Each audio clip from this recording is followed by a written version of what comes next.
Story 1. The Singing Cave of Blackwater Ridge. Marcus Chen had been hiking the Appalachian Trail for 3 weeks when he decided to venture off the marked path near Blackwater Ridge in West Virginia. An experienced outdoorsman with 12 years of wilderness exploration under his belt, Marcus prided himself on his navigation skills and survival instincts. He'd conquered trails from the Rockies to the Smokies, but the Appalachians had always held a special pull for him. Something ancient and untamed that other mountain ranges couldn't match. It was October 17, 2019, when Marcus noticed something peculiar on his topographical map. There appeared to be a small cave system about 2 miles east of his current position, unmarked on the official trail guides but clearly visible on the geological survey. The day was unseasonably warm, pushing 70 degrees, and he had plenty of daylight left. Against his better judgment, or perhaps because of his curiosity, he decided to investigate. The forest grew denser as he moved away from the trail. The popular path disappeared behind him within minutes, replaced by thick underbrush and towering hemlocks that blocked out most of the afternoon sun. Marcus noted the change in atmosphere immediately. The birds had gone quiet. Not the peaceful quiet of a resting forest, but an oppressive silence that made his footsteps seem unnaturally loud against the carpet of dead leaves. He found the cave entrance exactly where the map indicated, a narrow opening in a limestone cliff face partially hidden by mountain laurel. The opening was perhaps 4 feet high and 3 feet wide, requiring him to crouch to enter. Marcus pulled out his headlamp and backup flashlight, checked his phone for signal, none, as expected, and marked his GPS coordinates. The cave exhaled cool, damp air that carried an oddly sweet smell, like overripe fruit mixed with something mineral. The passage sloped downward at a gentle angle, the walls smooth and wet with condensation. Marcus had explored dozens of caves before, and this one seemed unremarkable at first. Stalactites hung from the ceiling like stone icicles, and his boots splashed through shallow puddles that reflected his light. He moved slowly, carefully, always aware of his surroundings and the path back to the entrance. 20 minutes into his exploration, Marcus heard the singing. It started as a low hum, so faint he thought it might be wind moving through the cave system. But caves don't produce sustained notes, and this sound had a melody, slow, mournful, and distinctly human. Marcus stopped, his headlamp cutting through the darkness ahead. The passage had opened into a larger chamber, perhaps 30 feet across, with several tunnels branching off in different directions. The singing grew louder, clearer. It was a woman's voice, he realized, singing words in a language he didn't recognize. Not quite English, but close enough that individual syllables teased at meaning without ever quite resolving into comprehensible language. The voice was beautiful in a way that made his chest ache, filled with such profound sadness that Marcus felt tears forming in his eyes. He should have left. Every survival instinct screamed at him to turn around and head back to the entrance. But the singing drew him forward like a physical force, pulling him toward the leftmost tunnel. Marcus told himself he was just checking if someone needed help, that maybe an injured hiker had stumbled down here and was calling for assistance. The rationalization felt hollow even as he thought it. The tunnel narrowed, forcing Marcus to move sideways in places, his backpack scraping against stone. The singing never stopped, never faltered, maintaining that same heartbreaking melody. It seemed to come from everywhere and nowhere, echoing off the walls in ways that made distance impossible to judge. He checked his watch. 4:47 p.m. He'd give himself 10 more minutes, then turn back regardless of what he found. The tunnel opened into another chamber, smaller than the first, and Marcus's light revealed something that made him freeze. The walls were covered in handprints, hundreds of them, maybe thousands, pressed into the soft limestone in overlapping layers. They ranged in size from small children's hands to adult palms, some fresh enough that they still showed the whorls of fingerprints, others worn smooth by time and water. The prints covered every surface: walls, ceiling, even the floor where the stone was exposed between puddles. The singing stopped. The silence hit Marcus like a physical blow. And in that sudden quiet, he heard something else. Breathing. Not his own rapid, frightened breaths, but slow, measured breathing from somewhere in the darkness beyond his light. Multiple sources, he realized with growing horror. All around him in the shadows, things were breathing in perfect unison. Marcus spun, his light sweeping the chamber, and caught glimpses of movement at the edge of his beam. Pale shapes pressed against the walls, between the handprints, so perfectly still that they seemed to be part of the stone itself. He counted 5, then 7, then lost count as his light revealed more and more of them.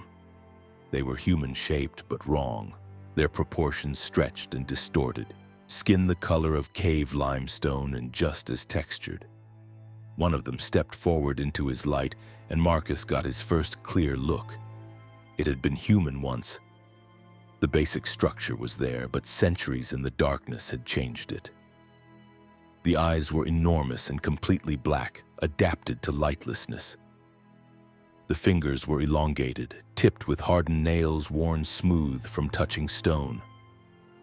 Its mouth opened, and the singing resumed, that same beautiful, terrible melody pouring from a throat that seemed too narrow to produce such sounds. Others joined in, their voices harmonizing in ways that human vocal cords shouldn't be able to achieve. The song surrounded Marcus, vibrated through his bones, pulled at something deep in his chest. He felt an overwhelming urge to stay, to press his hands against the walls and add his prints to the thousands already there, to join the chorus and sing forever in the darkness.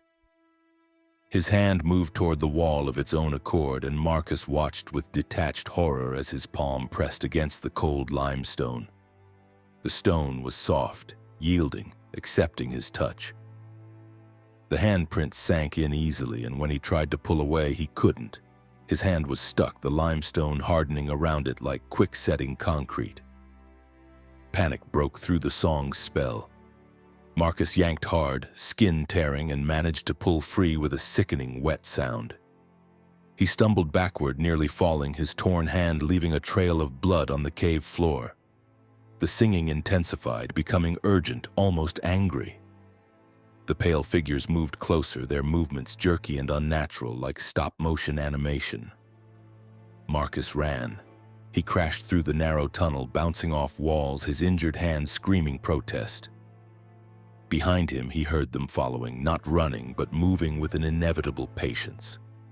The singing chased him, echoing and re-echoing until it seemed to come from inside his own skull. He burst into the main chamber and nearly took the wrong tunnel, caught himself, corrected his course. The slope upward felt impossibly steep, and Marcus climbed using both hands despite the pain, his blood making the stone slippery. The singing never stopped, never faded, staying at the same volume no matter how far he climbed. He saw daylight ahead, that blessed square of gray October sky, and lunged for it with the last of his strength. Marcus erupted from the cave entrance and kept running, crashing through mountain laurel and underbrush, not stopping until he hit the main trail. A pair of hikers stared at him with concern, a middle-aged couple from Pennsylvania who later told rangers they'd found a man covered in blood and cave mud, weeping and laughing simultaneously. He refused to tell them where he'd been or what had happened. Marcus let them bandage his hand with their first aid kit and hike with him to the nearest ranger station. He filed a report claiming he'd fallen and injured himself on an unmarked trail, providing coordinates that were a mile off from the actual cave location. That night, in a motel room in a town whose name he never learned, Marcus examined his injured hand under the bathroom light. The skin had already begun to heal in strange ways, forming patterns that looked almost like the texture of limestone. He spent an hour scrubbing it with a washcloth until it bled again, terrified of what might happen if he let it heal naturally. Marcus never returned to the Appalachian Trail. He moved to Phoenix 6 months later, settling in the flattest, driest, most cave-free landscape he could find. But sometimes, usually when he's alone and quiet, he hears it. That beautiful, mournful singing, calling him back to the darkness beneath Blackwater Ridge. His hand still bears the scars, and on humid days the texture of the scar tissue changes, becoming rough and mineral-like. He's researched the area obsessively, finding scattered references in old journals and local histories, stories of hikers who went into caves and never came out, tales of singing stones and people who became part of the mountain. Most disturbing was a newspaper article from 1897 about a family who lived near Blackwater Ridge. All 7 members disappeared overnight, and search parties found their handprints covering the walls of their cabin, pressed so deeply into the wood that they left permanent impressions. Marcus keeps his GPS from that day, the coordinates of the cave burned into his memory. Sometimes he thinks about going back, about finishing what he started. The urge is strongest on October 17th each year, an anniversary his body remembers even when his mind tries to forget. He's booked flights to West Virginia twice, canceling both times at the last minute. But he knows, with a certainty that terrifies him, that one day he'll return to that cave. The singing never really stopped. It's just waiting, patient and eternal, for him to come home and add his voice to the chorus beneath the mountain. Story 2. The Road That Remembers. Sarah Mitchell had driven the back roads of eastern Kentucky for 15 years as a traveling nurse, servicing remote communities in the Appalachian Highlands. She knew every curve, every pothole, every rickety bridge between Hazard and Pikeville. Or at least she thought she did, until the night of November 3, 2021, when State Route 404 decided to show her something new. The call came at 11:47 p.m., a medical emergency in Pine Hollow, a settlement so small it barely warranted a dot on most maps. Sarah grabbed her medical bag and climbed into her Jeep Cherokee, a reliable vehicle with 140,000 miles and a maintenance record she kept meticulously. The night was clear and cold, temperature hovering around 38 degrees with a thin fog settling into the valleys. She'd driven Route 404 hundreds of times, a winding 2-lane road that cut through some of the most isolated terrain in Kentucky. 23 miles of curves and switchbacks, with maybe 5 houses visible from the road along the entire stretch. Sarah knew she'd reach Pine Hollow in about 40 minutes, accounting for the road conditions and her cautious night driving. The first oddity occurred at mile marker 17. Sarah noticed it only because she always checked markers to track her progress, a habit formed during winter drives when visibility dropped to near zero. Marker 17 looked different. Instead of the standard reflective green sign, this one was older, made of painted wood that had weathered to a silver gray. The number was carved rather than printed, and the style of the numerals looked wrong, too ornate for modern highway signage. Sarah slowed, peering at the marker through her passenger window. It definitely said 17, but something about it triggered an uneasy feeling in her gut. She'd passed this exact spot dozens of times and had never seen that wooden marker before. She considered stopping but decided against it. The emergency in Pine Hollow took priority over unusual signage. The road ahead looked subtly wrong. The curves were in the right places, but the angles seemed sharper somehow. The trees pressing closer. Sarah's headlights picked out details that shouldn't have been there. Wooden fence posts instead of the metal guardrails she remembered. A covered bridge that hadn't existed during her drive 3 days earlier. Glimpses of structures in the woods that resembled log cabins rather than the modern trailers and ranch houses typical of the area. Her GPS started acting strangely at mile marker 19. The blue dot representing her position drifted off the road on the screen, placing her in empty forest. The estimated arrival time kept changing, first showing 20 minutes remaining, then 37, then 14, jumping randomly with each recalculation. Sarah tapped the screen thinking it had frozen, but the dot moved in response to her steering, just consistently in the wrong location. Then she saw the people walking along the roadside. A woman in a long dress that reached her ankles carrying a bundle of cloth. Two men in suspenders and wide-brimmed hats, one leading a mule loaded with supplies. Children in clothes that looked homemade, playing some kind of game with sticks and hoops.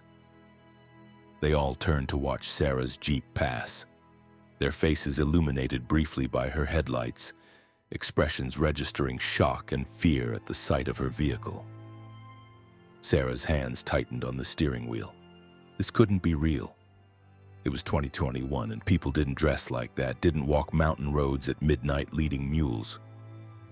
She glanced in her rearview mirror and saw them standing in the road behind her, watching her taillights disappear around a curve. The woman had dropped her bundle and the men had removed their hats, all of them frozen in apparent terror. The covered bridge loomed ahead, and Sarah's rational mind screamed at her to stop, to turn around, but her foot stayed on the gas pedal. She drove through, the wooden planks rumbling under her tires, a sound that should have been impossible because Route 404 had never had a covered bridge, at least not in the 15 years she'd been driving it. The interior of the bridge was lit by oil lamps hanging from the rafters, casting dancing shadows that moved independently of the flames. When she emerged on the other side, the road surface had changed. No more modern asphalt, but packed dirt with wagon wheel ruts worn deep into the earth. Sarah's Jeep bounced and jolted over the uneven surface, and she was forced to slow to 15 miles per hour. The fog had thickened, reducing visibility to perhaps 20 feet beyond her headlights. Mile marker 20 appeared in her lights, another wooden sign, but this one showed hand-painted numbers that looked fresh despite the weathered wood. Sarah checked her odometer. She'd traveled exactly 3 miles since the last marker, the correct distance. But how could that be when the landscape had transformed so completely? A settlement appeared ahead, visible through the fog as clusters of lamplight and the dark shapes of buildings. Sarah's breath caught. This wasn't Pine Hollow. The architecture was all wrong, buildings made of logs and rough-cut lumber arranged around a dirt square with a well in the center. Smoke rose from multiple chimneys despite the late hour. People moved between buildings, their forms indistinct in the fog, but their clothing clearly from another era. Sarah stopped the Jeep in the middle of the road, engine idling, her mind struggling to process what she was seeing. A sign at the edge of the settlement, illuminated by a lantern hanging from a post, read, Pine Hollow, Esther, 1847. The same name as her destination, but this couldn't be the same place. The Pine Hollow she'd visited last week had a gas station, a small clinic, a dozen modern homes scattered along a paved road. An old man approached her vehicle, lantern held high, his face a mask of confusion and wonder. He wore clothes Sarah had only seen in museum exhibits and history books, wool trousers held up by rope suspenders, a homespun shirt, and a vest that had been mended multiple times. His beard was long and gray, and his eyes reflected her headlights in a way that made them seem to glow. He tapped on her window with gnarled knuckles, and Sarah found herself rolling it down, despite every instinct telling her to drive away as fast as possible. The old man leaned in, his breath smelling of tobacco and something medicinal, his eyes scanning her vehicle's interior with undisguised amazement. "What manner of conveyance is this?" he asked, his accent thick with Appalachian dialect. "What sort of lanterns shine so bright without flame?" Sarah couldn't speak. Her throat had closed up, her voice trapped somewhere between disbelief and terror. The old man reached out and touched her dashboard, snatching his hand back when the plastic felt wrong under his fingers.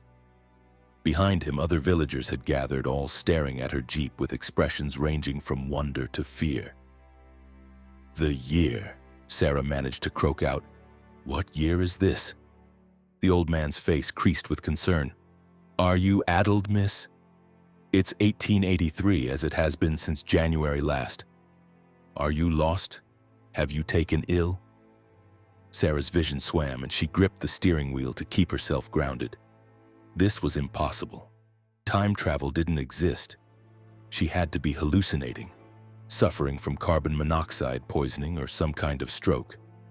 But everything felt completely real. The cold air coming through her open window, the smell of wood smoke and livestock, the sensation of the steering wheel under her hands. A young woman pushed through the crowd, and Sarah recognized the person she'd passed on the road. Same long dress, same bundle of cloth, now refolded and clutched in her arms.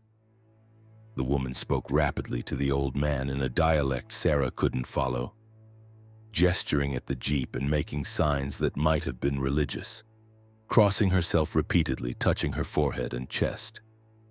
She says you're a harbinger, the old man translated, his voice dropping to a whisper. Says you come from the forward time, driving a demon's carriage that shines like captive stars. Says she's seen you before, 40 years ago when she was just a girl. Her grandmother saw you too, and her great-grandmother before that. Always the same woman, same demon carriage, always passing through on nights when the mist rises thick. Sarah's blood turned to ice. That's impossible. I've never been here before. This is my first time. She stopped, realizing how absurd her words sounded.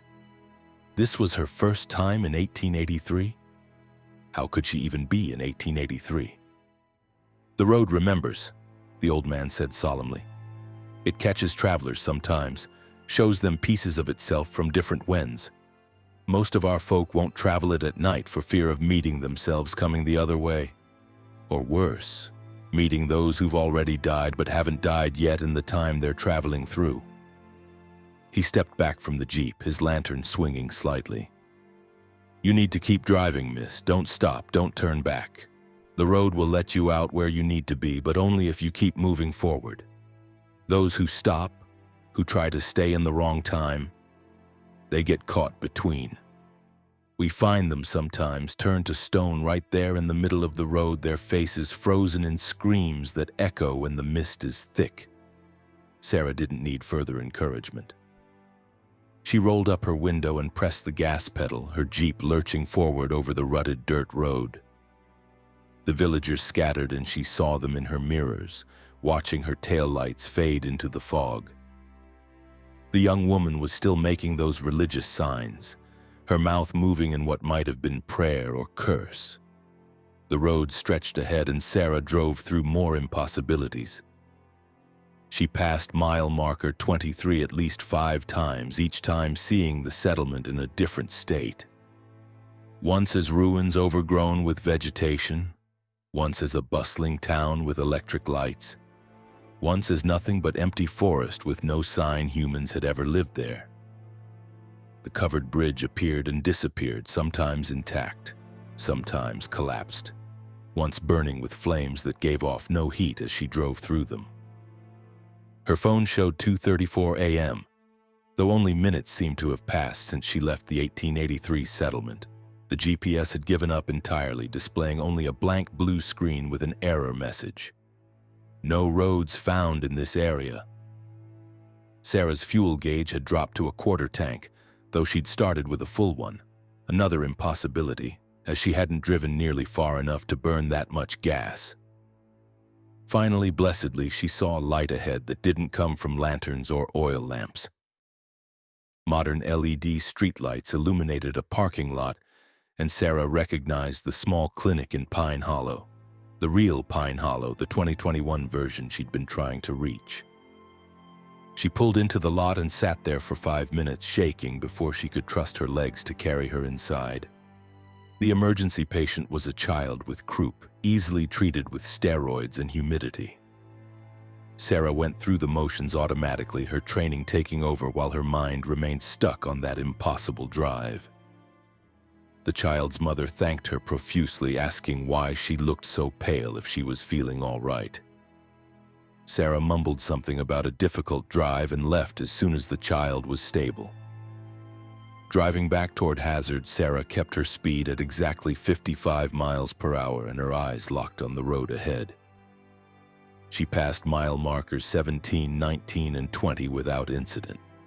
All modern green signs, no covered bridge, no people in 19th century clothing. At marker 23, she saw lights in the woods where the 1883 settlement had been. Modern houses with satellite dishes and pickup trucks in their driveways. Sarah made it home at 4:17 a.m., logged her mileage for reimbursement, and tried to convince herself it had been a hallucination brought on by exhaustion. But when she checked her vehicle's trip computer, she found she'd driven 73 miles instead of the 46 the round trip should have been.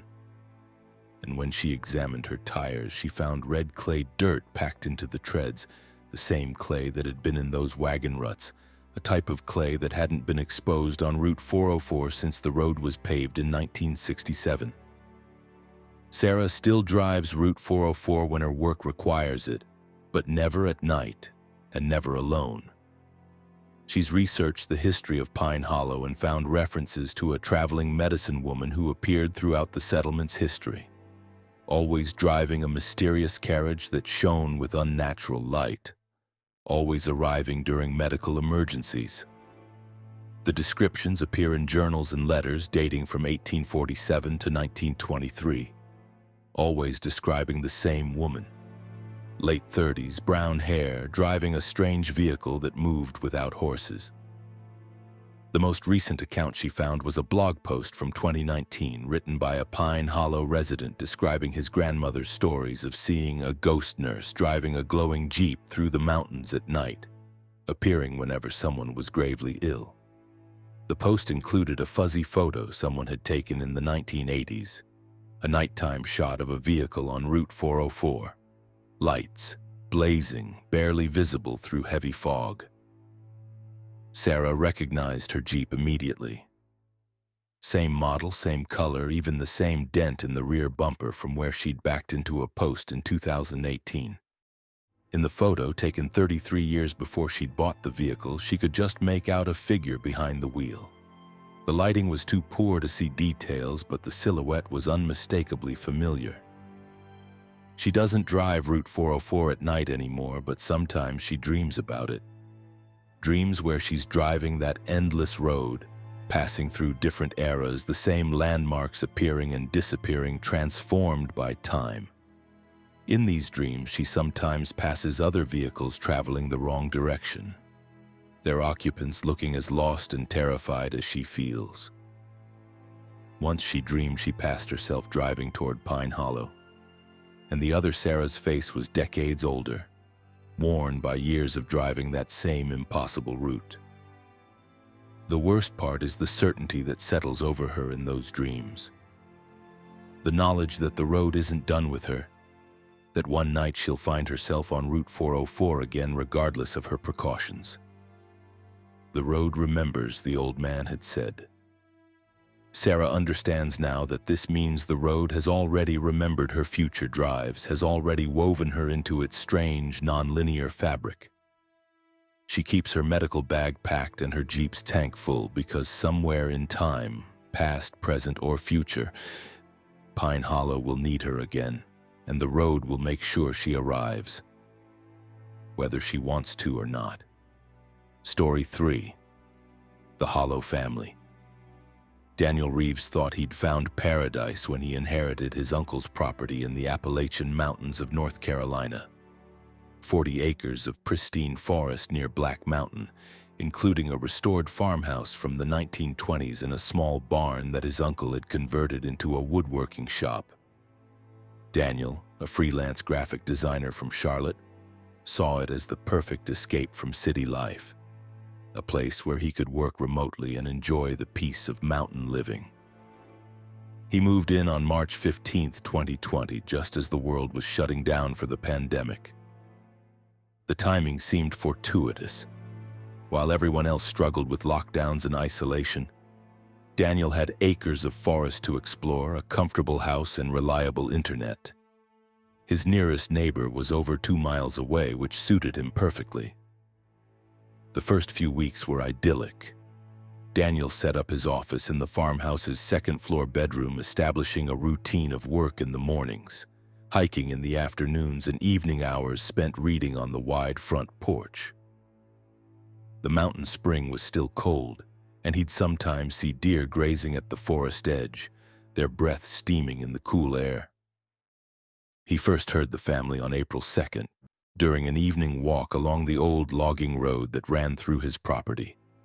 Voices carried through the trees, children laughing, a woman calling out what sounded like dinner instructions, a man's deeper voice responding.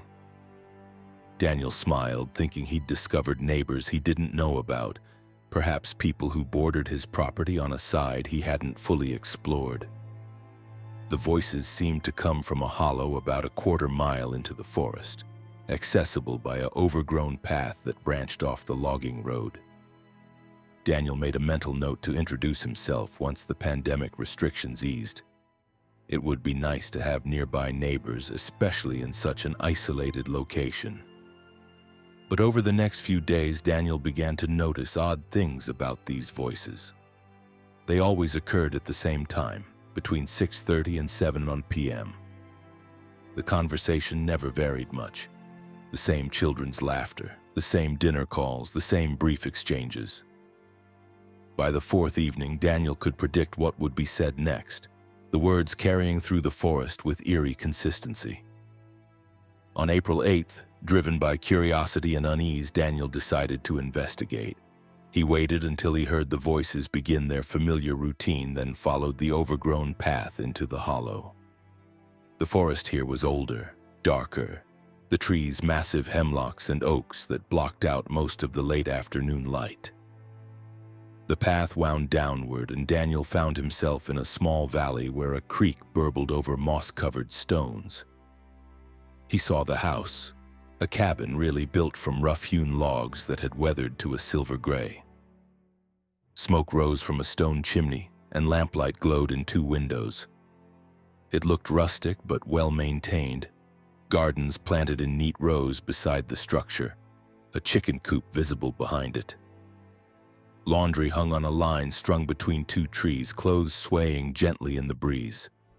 The family sat on the cabin's front porch, frozen in a tableau that made Daniel's stomach clench with wrongness. A man in overalls and a work shirt sitting in a rocking chair that wasn't rocking. A woman in a simple dress standing with one hand raised as if gesturing mid-sentence. 2 children, a boy and a girl, maybe 8 and 10 years old. Caught mid-motion, one reaching for something, the other's mouth open in what should have been laughter. They were perfectly still, like mannequins or statues. But Daniel could see them breathing. Their chests rose and fell in slow, synchronized rhythm. The smoke from the chimney continued its lazy spiral. The hanging laundry moved with the wind. But the family remained frozen, locked in that single moment. Then, like a film starting after a pause, they moved. The man's rocking chair resumed its motion. The woman completed her gesture and spoke. "Children, wash up for supper." The boy grabbed whatever invisible thing he'd been reaching for. The girl's laughter rang out, clear and bright. They moved normally for perhaps 10 seconds, carrying out their evening routine before freezing again in new positions. Daniel stood at the edge of the clearing, unable to move, unable to look away. This wasn't possible. People didn't freeze and unfreeze like characters in a video with a bad connection. But as he watched, the pattern repeated. 10 seconds of motion, 30 seconds frozen, 10 seconds of motion. The family went through their evening routine in these stuttering fragments. The children playing, the woman setting a table visible through the window, the man standing to go inside.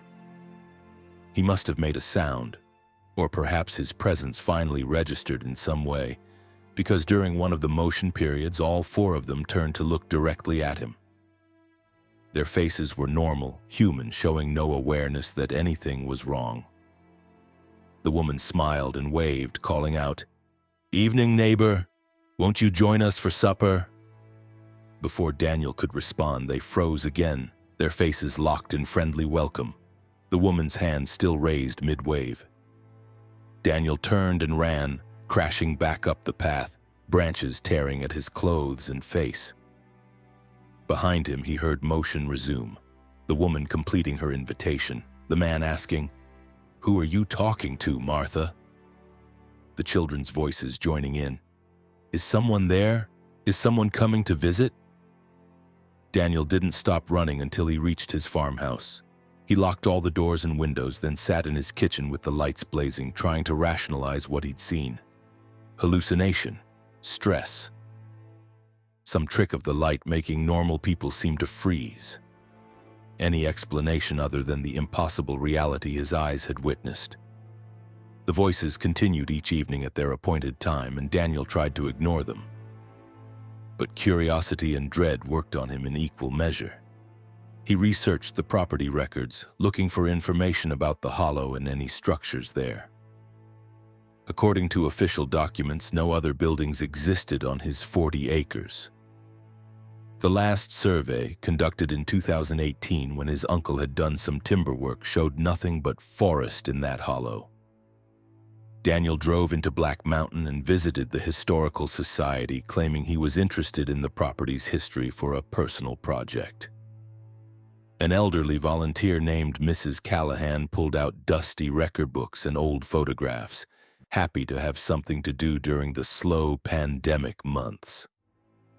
"Your uncle's property was part of a larger homestead back in the 1800s, she explained, adjusting her glasses to read faded handwriting. "Belonged to a family named Pritchard. They had their main house where your farmhouse stands now, but there were several cabins scattered around the property, housing different branches of the family." She found a photograph from 1923, a black and white image showing a family posed stiffly in front of a cabin. Daniel recognized the structure immediately. Same logs, same stone chimney, same position relative to the creek. The people in the photo matched what he'd seen. A man in overalls, a woman in a long dress, 2 children. That's the Martin family, Martha and Josiah Martin and their children Caleb and Sarah. They lived in one of the cabins in the eastern hollow of the Pritchard property. Mrs. Callahan smiled at the photo. Then her expression shifted to something sadder. Tragic story, really. There was a fire in late April 1923. The whole family perished. They were having supper when it started, probably a spark from the chimney. The cabin burned to the ground so quickly that none of them made it out. She pointed to the date written on the back of the photograph, April 2nd, 1923. Exactly 97 years before Daniel had first heard the voices. The photograph had been taken 3 weeks before the fire, one of those formal family portraits that were common in the era. The family looked healthy, happy, with no knowledge of what was coming. Daniel thanked Mrs. Callahan and left the Historical Society in a daze. That evening, he forced himself to return to the hollow, arriving just as the voices began. The cabin was there, solid and real, smoke rising from its chimney. The family went through their routine in those same stuttering fragments. Motion, freeze, motion, freeze. During one of the motion periods, Daniel called out, "Martha, Josiah, your house is going to catch fire. You need to leave." The family froze mid-motion, the father half risen from his chair. Then movement resumed, but something had changed. They turned toward Daniel with expressions of confusion, then slowly, horribly, those expressions shifted to fear. The mother's face contorted and she screamed, a sound that cut off abruptly when they froze again. When motion resumed, the scene had changed. Smoke was now pouring from the cabin windows. The family was scrambling, panicked, the children crying, the parents trying to reach them. But they only had 10 seconds of motion at a time, their escape attempt broken into agonizing fragments. 10 seconds to run toward the door. 30 seconds frozen while smoke continued to pour out around them.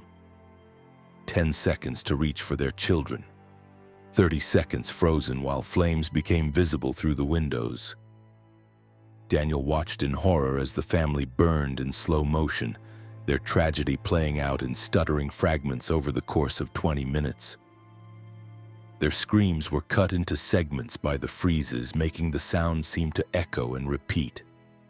The cabin blazed, but the fire only progressed during the motion periods, creating a nightmarish strobe effect of flames appearing, freezing, spreading, freezing. Finally, the cabin collapsed, and when the motion resumed for the last time, there was nothing but silence. The fire flickered and died in fragments until all that remained was a smoking foundation and the smell of burned wood. Then, impossibly, everything reset. The cabin was whole again, smoke rising peacefully from the chimney. The family sat on the porch in their original positions, the father in his rocking chair, the mother standing, with one hand raised, the children playing, as if nothing had happened. Daniel understood then that he wasn't witnessing ghosts or spirits in any traditional sense. He was seeing time itself broken in this hollow, the same moments playing out over and over, caught in some kind of loop. And now that he'd interfered, now that he'd called out to warn them, he'd changed the sequence. The family knew something was wrong. They'd seen him, heard him, and now their final night was colored by foreknowledge of the fire that would kill them. Every evening at 6:30 p.m., the routine plays out again. But it's different now. The family is anxious, looking around nervously, jumping at shadows. They know something terrible is coming, but they're trapped in their loop, unable to escape or change their fate. And every night around 7 p.m., the fire begins again, and Daniel watches them die in those horrible stuttering fragments, their screams cut into pieces by the freezes. He's tried everything. He's avoided the hollow, but the guilt draws him back. He's tried to reach them during the motion periods, to physically pull them away from the cabin, but he can't touch them. His hands pass through their forms like smoke. He's tried starting his own fire earlier in the day, burning the cabin before the loop begins, but it's always whole again come 6:30 p.m., time repairing itself. The worst part came 3 weeks ago on July 14th, when Daniel noticed a new figure standing at the edge of the clearing during the evening routine. A man in modern clothes, jeans, and a flannel shirt, watching the family with an expression of helpless horror. Daniel recognized his own posture, his own build, though the distance made the face unclear. He was watching himself, watching the family. The loop had expanded to include him. Now Daniel doesn't know which version of himself is real, the one standing in the forest watching or the one being watched. He's noticed himself freezing sometimes during his daily routine, moments where time seems to skip forward and he finds himself in a different position than he remembers, minutes unaccounted for. Yesterday, he looked down at his coffee cup and found it empty, though he couldn't remember drinking it. This morning, he discovered himself standing in the forest path leading to the hollow, with no memory of leaving the house. The family still plays out their routine every evening, dying in those stuttering fragments. And now Daniel is becoming part of that routine. He can feel time catching him, wrapping around him, preparing to lock him into his own loop. Soon, he thinks he'll be another figure frozen in motion for 30 seconds at a time, watching a tragedy he can't prevent, dying his own slow death as the loops consume him piece by piece. He's tried to leave the property, but his car won't start and his phone has stopped connecting to networks. The internet died 3 days ago. The nearest neighbor is 2 miles away, but Daniel isn't sure those miles are real anymore. Distance seems to work differently now, stretching and contracting. He walked toward the main road yesterday and somehow ended up at the hollow instead, as if geography itself has reorganized around the broken time. Tonight is April 2nd again, though his calendar swears it should be July 30th. The cycle is accelerating, days repeating, time folding back on itself. Daniel knows what's coming at 6:30 p.m. He'll walk down to the hollow, compelled by something stronger than will. He'll watch the family play out their routine. He'll watch himself watching. And somewhere in those stuttering fragments of motion and frozen time, another piece of Daniel Reeves will lock into place, becoming part of the hollow's eternal broken evening. The voices have started early today. He can hear the children laughing, though it's only 3 p.m. The woman's voice calling about supper, though the sun is still high. The sounds are coming from inside his farmhouse now, from rooms he knows are empty. Soon, Daniel thinks his own voice will join them, frozen mid-word, cut into fragments, repeating the same warnings and screams forever in 10-second intervals. Trapped like the family he tried to save. He started writing this down because some part of him hopes it will exist outside the loop, that someone will find it and understand what happened. But as he writes, the words sometimes disappear from the page, then reappear, the ink forming and reforming in stuttering fragments. Even his attempt to document his fate is being caught by the broken time. The sun is setting now, impossibly fast, the sky cycling from blue to orange to black and back again in stuttering transitions. The voices are all around him, the family, himself, other voices he doesn't recognize yet, all caught in their own loops, all frozen and unfrozen in endless rhythm. 6:30 p.m. approaches, has approached, will always approach. Time is no longer linear here. The hollow remembers every evening, plays them all simultaneously, and Daniel is becoming part of that eternal memory. In the hollow, it's always the evening of April 2nd, 1923, and always will be. And now Daniel realizes with growing horror it's also always the evening of March 15th through July 30th, 2020. Every day he's spent here, all playing at once, all trapped in the same stuttering pattern. He sees versions of himself throughout his farmhouse, frozen mid-motion, living and reliving every moment since he arrived. Working at his computer, making coffee, sleeping, walking to the hollow, always in those fragments. 10 seconds of motion, 30 seconds frozen, on and on forever. The family is waiting for him in the hollow. All the versions of himself are waiting too. Time is gathering them all together, building towards something Daniel doesn't want to understand. But he's walking down the path anyway. Because in the hollow's broken time, he's already walking, has always been walking, will always be walking down to join them. Forever frozen in 10-second fragments, watching his own tragedy unfold, just like the family he tried to save. Story 4. The Breathing Mine. Joseph Kowalski had worked as a mine inspector for the West Virginia Department of Environmental Protection for 22 years before he encountered the sealed entrance in the mountains near Thurmond. His job involved checking abandoned coal mines for structural integrity, environmental hazards, and illegal dumping. Routine work that he'd done at hundreds of sites across the state. He'd seen every kind of abandoned mine. Flooded shafts, collapsed tunnels, entrances grown over with vegetation. But he'd never seen one that breathed. The assignment came on August 12, 2018. A hiking group had reported finding an unmarked mine entrance during a trek through the New River Gorge area. The hikers mentioned unusual sounds coming from the opening and requested an inspection to determine if the site was dangerous. Standard procedure. Joseph loaded his equipment, hard hat with mounted light, gas detector, portable ventilation tester, and various other tools, into his truck and drove to the coordinates provided.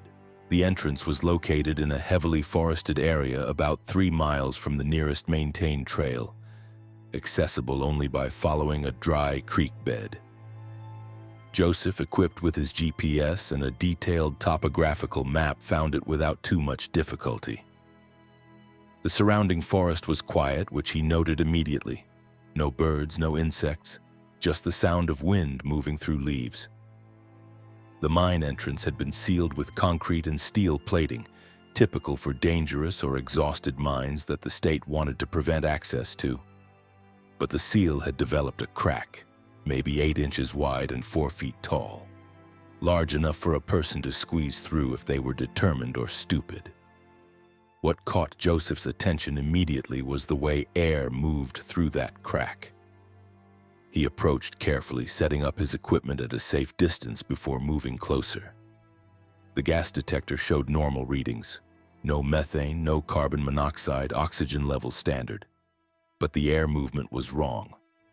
Mine shafts typically have consistent airflow patterns based on temperature differentials and barometric pressure. This mine was breathing, air pushing out in a slow exhale that lasted about 15 seconds, then pulling back in with an inhale of equal duration. Joseph had a degree in engineering and had worked with ventilation systems his entire career. He knew every natural explanation for unusual air movement in mines. This matched none of them. The rhythm was too regular, too organic. He timed it with his watch. 15 seconds out, 15 seconds in, consistent to within a half second, like lungs. The seal itself showed signs of stress from the inside. The concrete had cracked symmetrically around the steel plating, and the metal showed outward bulging, as if something had been pushing against it with immense pressure. But the real oddity was the condition of the crack edges.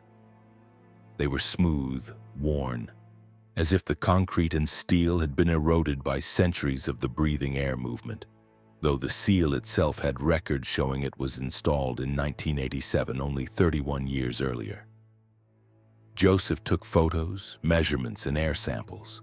He noted everything in his inspection report: the breathing pattern, the seal damage, the absence of wildlife sounds in the area. Standard protocol required him to assess whether the site posed an immediate danger. The breathing air didn't contain any detectable toxins.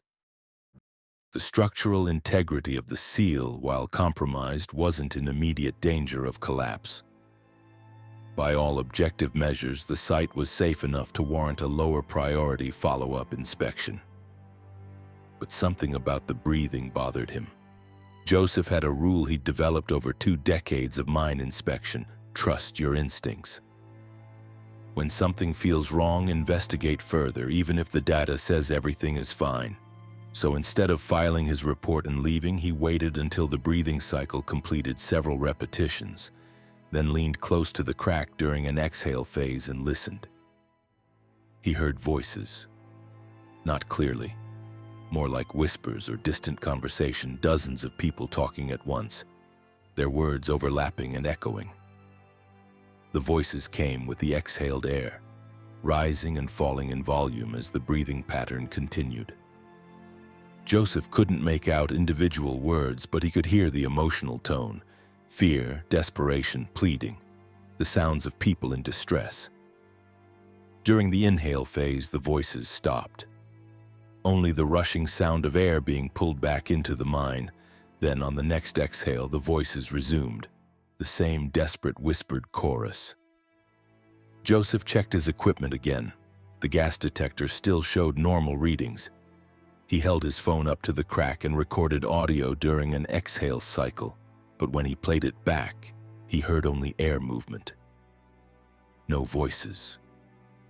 He tried again, same result. The voices were real.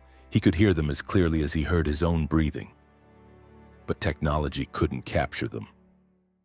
He pulled out the state database on his tablet and searched for information about this particular mine. Records showed it as the Blackburn Mine No. 7, opened in 1919. Closed in 1924 after a collapse that killed 37 miners. The bodies had never been recovered. The collapse had been too extensive, filling nearly a mile of the main shaft with rubble and destroying multiple support tunnels. The mine had been officially abandoned and the entrance sealed in 1987 after some teenagers had tried to explore it and gotten lost. They were found safely after a 12-hour search operation. 37 men still buried somewhere in those dark tunnels, their bodies never retrieved, never properly mourned. Joseph wondered if the voices he was hearing were somehow connected to that tragedy. He'd heard stories of mines being haunted. Miners were superstitious by nature, and abandoned mines featured in dozens of Appalachian ghost stories. But Joseph was a practical man who believed in data and documentation, not supernatural explanations. Still, he couldn't ignore what he was hearing. Joseph made a decision that violated protocol. He would enter the mine through the crack and perform a preliminary investigation. If there were people somehow trapped inside, squatters, lost hikers, anyone, they needed help. The voices sounded distressed, and he couldn't file a report and walk away without checking. He left a detailed note in his truck, including his location and estimated time of return. Joseph activated his personal locator beacon, checked his equipment one more time, and squeezed through the crack during an exhale cycle, hoping the breathing would ease his passage. The shaft beyond the seal was larger than he'd expected, about 8 feet wide and 10 feet tall, with wooden supports that had somehow survived a century despite the moisture and age. His headlamp beam cut through absolute darkness, revealing rough-cut stone walls and rusted rails where ore carts had once run. The air smelled of minerals and something else, something organic he couldn't quite identify. The breathing was more pronounced inside the mine. Joseph felt it against his skin, the exhale pushing him gently forward into the mountain, the inhale pulling at his clothes and hair. The rhythm remained constant, 15 seconds out, 15 seconds in. The voices were louder here, echoing off the stone walls, coming from deeper in the shaft. Joseph moved forward carefully, testing each step before committing his weight. The tunnel sloped downward at a gentle angle, taking him deeper into the mountain. His gas detector continued showing normal readings, though he noticed the breathing cycles seemed to sync with the device's measurements. Oxygen levels rising slightly during inhales, dropping during exhales, as if the mine were actually exchanging air like a living organism. After approximately 200 feet, the tunnel opened into a larger chamber that must have been a work area or junction point. Multiple tunnels branched off in different directions, their entrances marked with faded signs showing numbers and letters that had mostly weathered away. Joseph's headlamp swept across the chamber, and he saw equipment: rusted pickaxes, overturned ore carts, rotted timbers from scaffolding. Everything covered in a thick layer of dust that showed no footprints. No one had been here in decades. But the voices were louder in this chamber, coming from all the branching tunnels at once, creating a cacophony that made individual words impossible to distinguish. The breathing was stronger too, the exhale powerful enough to stir the dust, the inhale creating a suction that Joseph had to brace against. He chose the central tunnel marked with a barely legible Shaft 3 and continued deeper. The tunnel narrowed, forcing him to stoop, and he noticed the walls were changing texture. Instead of rough-cut stone, they were becoming smoother, almost organic, with a faint sheen that his headlamp revealed to be moisture. Not water seepage, but actual wetness like sweat on skin. The voices from Shaft 3 were different from the others, more focused, more intense. Joseph could almost make out words now. "Help us. Can't breathe. So dark. Let us out." The phrases repeated, layered over each other, 37 distinct voices all saying similar things but at slightly different rhythms, creating a horrible echoing chorus. Joseph had gone about 100 feet into Shaft 3 when he noticed the walls were moving. Not much, just a gentle expansion and contraction that matched the breathing rhythm. During exhales, the walls pushed outward, widening the tunnel by perhaps an inch. During inhales, they contracted, narrowing it. He placed his hand against the wall and felt it, warm, slightly yielding, pulsing with a regular beat that wasn't quite like a heartbeat but similar. The tunnel was alive, or something in the tunnel was alive. Joseph's rational mind screamed at him to turn back, to get out while he still could, but he was a stubborn man who needed to understand what he was seeing. He pressed forward, watching the walls breathe, feeling the air move past him in those regular cycles, hearing the voices grow more desperate. The tunnel ended at a wall of collapsed stone, the 1924 cave-in, he realized. Rubble filled the shaft from floor to ceiling, blocking further progress. But the breathing continued, air rushing past him toward the collapse, then rushing back. And the voices were coming from behind that wall of rubble, from the space where the 37 miners had died, where their bodies still lay buried. Joseph approached the collapse carefully and placed his hands against the stones. They were warm, almost hot, and he felt that pulse again, that breathing rhythm transmitted through the rock itself. The voices became clearer. "Let us out, trapped, can't breathe, help us." Then Joseph heard his own voice join the chorus. It started as an echo, his breathing magnified and repeated, coming back to him from the collapsed tunnel. But it quickly became more than that. He heard himself saying words he hadn't spoken. "Help me, I'm trapped, can't get out, someone please." His own voice layered over the voices of the dead miners, adding to that desperate chorus. Joseph stumbled backward, his headlamp beam swinging wildly across the collapsed tunnel. That's when he saw them. Handprints in the dust on the walls. Fresh handprints, dozens of them, leading from the collapse back toward where he stood. His own handprints, he realized, with growing horror, the same size, the same pattern of his work gloves, pressed into the dust in overlapping layers as if he'd been here before, as if he'd made dozens of trips to and from the collapse. But he'd never been here before. This was his first time entering Blackburn Mine number 7. The breathing changed rhythm, becoming faster, more urgent. The exhales grew stronger, pushing Joseph back toward the entrance. The inhales became weaker, shallower. The mine was suffocating, he realized, or trying to expel him, or both. The walls contracted during the inhale and didn't fully expand during the next exhale, the tunnel narrowing in pulsing spasms. Joseph ran. He crashed back through shaft 3, the walls closing around him, his shoulders scraping against stone that had been comfortably wide minutes before. Behind him, the voices rose to a scream, his own voice among them, calling for help, begging to be let out.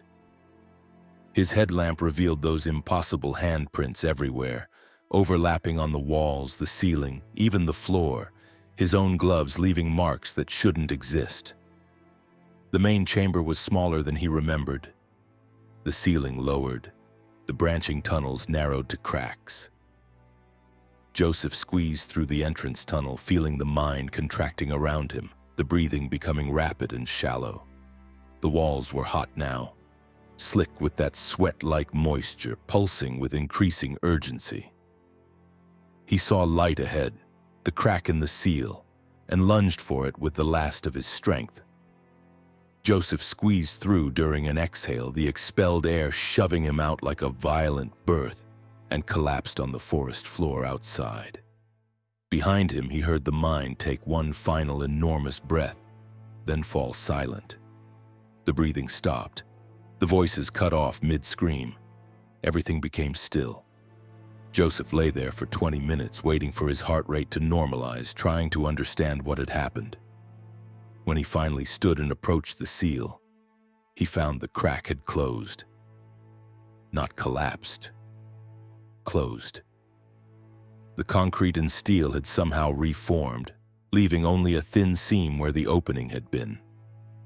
He pressed his ear against the seal and heard nothing. No breathing, no voices, no air movement at all. His truck was where he'd left it, his notes still on the dashboard. According to his watch, he'd been in the mine for 43 minutes, though it had felt like hours. Joseph drove back to his office in a daze and filed a report that was mostly lies. Seal intact, no unusual findings, site stable, no immediate danger, low priority for maintenance. He didn't mention the breathing, the voices, the handprints, or the living tunnel. But he couldn't let it go.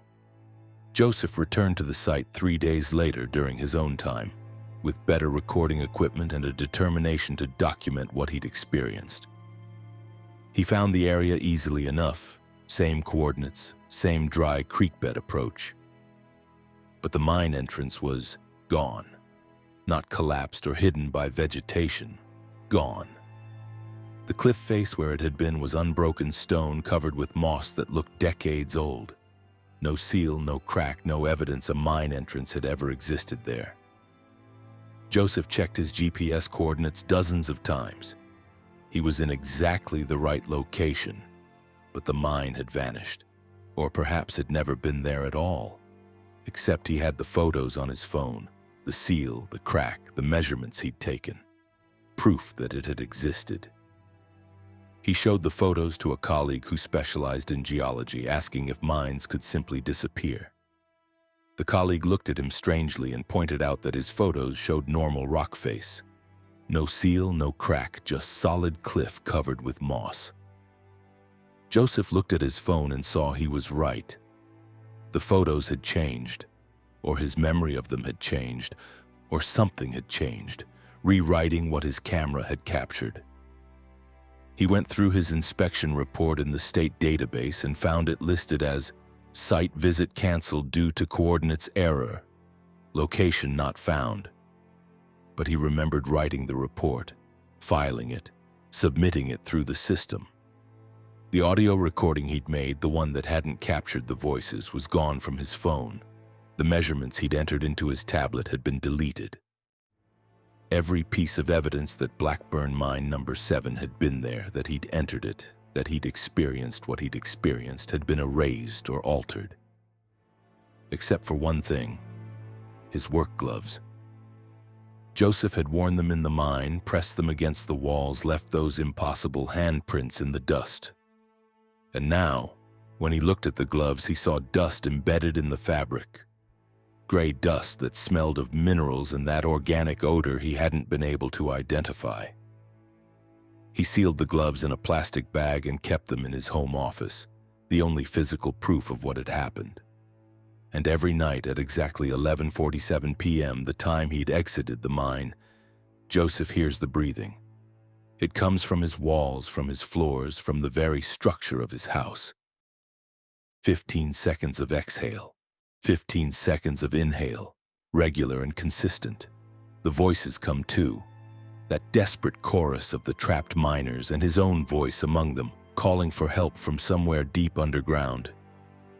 He's tried everything. Sleeping pills, earplugs, white noise machines, even spending nights in hotels. But the breathing follows him. It's not in the walls, he's realized. It's in him. The mine didn't let him go completely when it expelled him. Some part of Blackburn number 7 remained attached to him, breathing through him, using his lungs to continue its rhythm. Joseph has lost 23 pounds. His breathing has become synchronized with what he hears.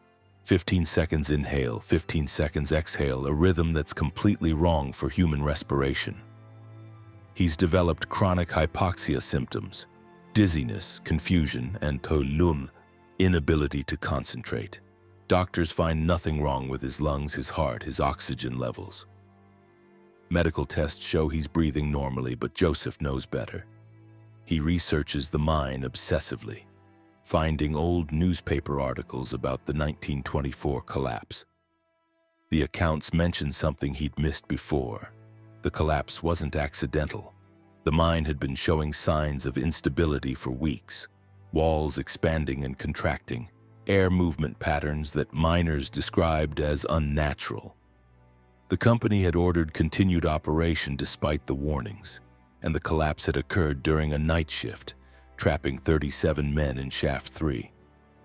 What Joseph finds most disturbing is a quote from one of the survivors, a man who'd been in a different section during the collapse. The mine didn't want to let them die quick. You could hear them for days after calling for help. But we couldn't dig them out. The rubble was too unstable. We had to seal it and leave them. Sometimes I still hear them asking why we abandoned them. That survivor's name was Harold Kowalski, Joseph's great-great-grandfather. A family connection he'd never known about until now. A man whose guilt about leaving those trapped miners had reportedly driven him to alcoholism and an early death in 1931.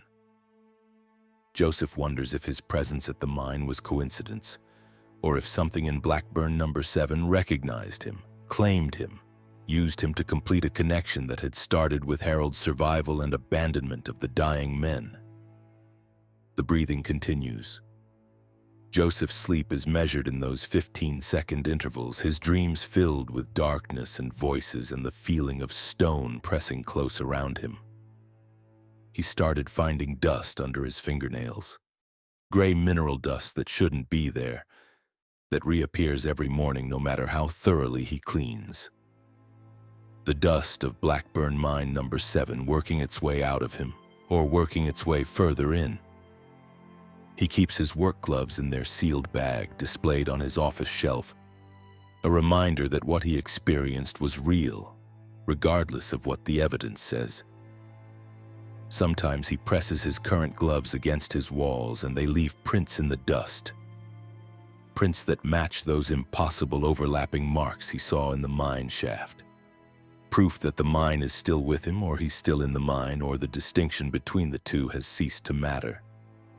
Joseph Kowalski still works as a mine inspector, still visits abandoned sites across West Virginia. But he'll never find Blackburn number 7 again. The mine has moved on, or moved inside him, or achieved whatever purpose it had.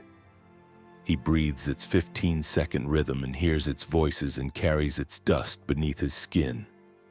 The mine is alive, and now, in some terrible way, so is Joseph. Sustained by its breathing, trapped in its endless, suffocating cycle, one more voice added to the chorus of the abandoned and forgotten. At night, his wife tells him. He whispers in his sleep, "Help me. I'm trapped. Can't get out." The words of 38 miners, all calling from the darkness, all breathing in perfect synchronization forever. Story 5. The Pattern in the Bark. Rebecca Torres moved to the Appalachian Mountains of eastern Tennessee in May 2017 to study tree ring patterns for her doctoral dissertation in dendrochronology, the science of dating trees by analyzing their growth rings.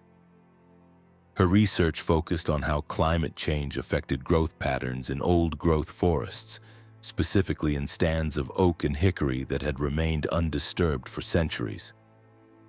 She set up a small research station in a national forest near Gatlinburg, living in a cabin and spending her days taking core samples from ancient trees.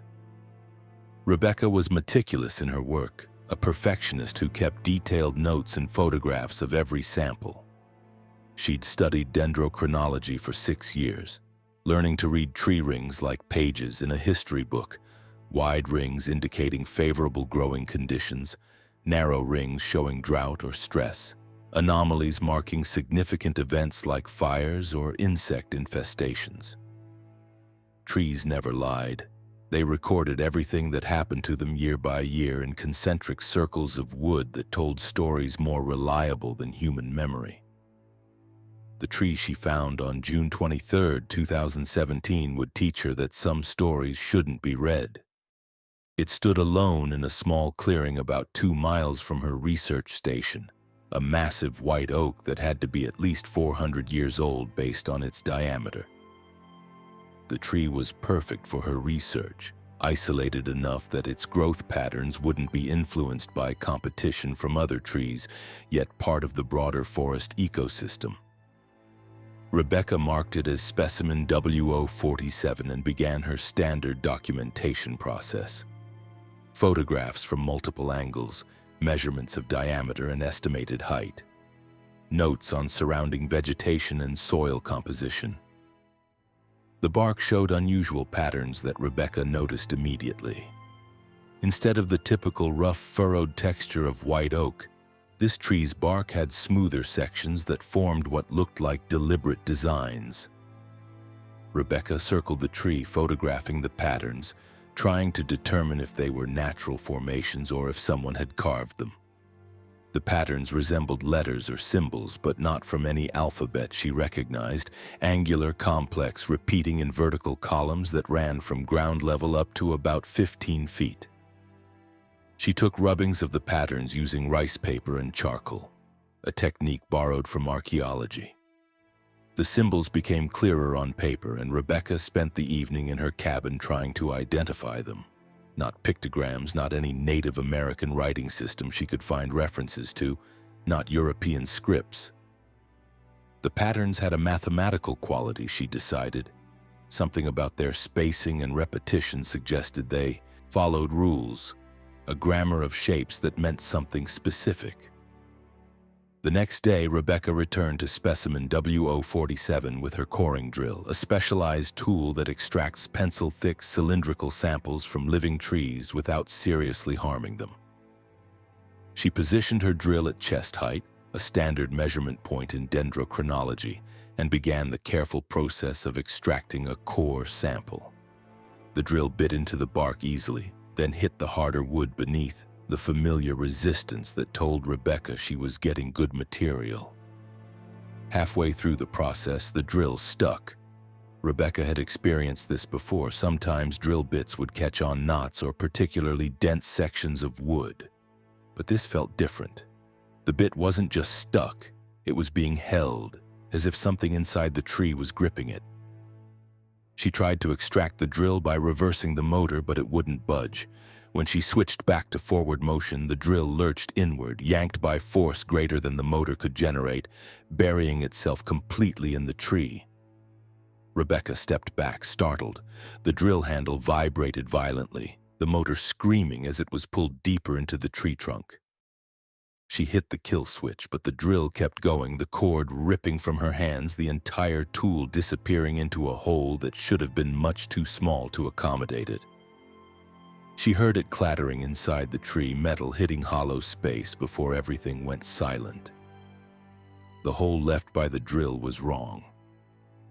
It didn't show wood grain or the layers of rings Rebecca should have seen in a healthy tree. Instead, the hole was dark, completely dark, a darkness that seemed to absorb her flashlight beam rather than reflect it. And it was moving, expanding slowly, the edges of the hole spreading outward through the bark like a wound opening. Rebecca did something stupid then, driven by a combination of scientific curiosity and concern about her expensive equipment. She reached into the hole trying to retrieve her drill.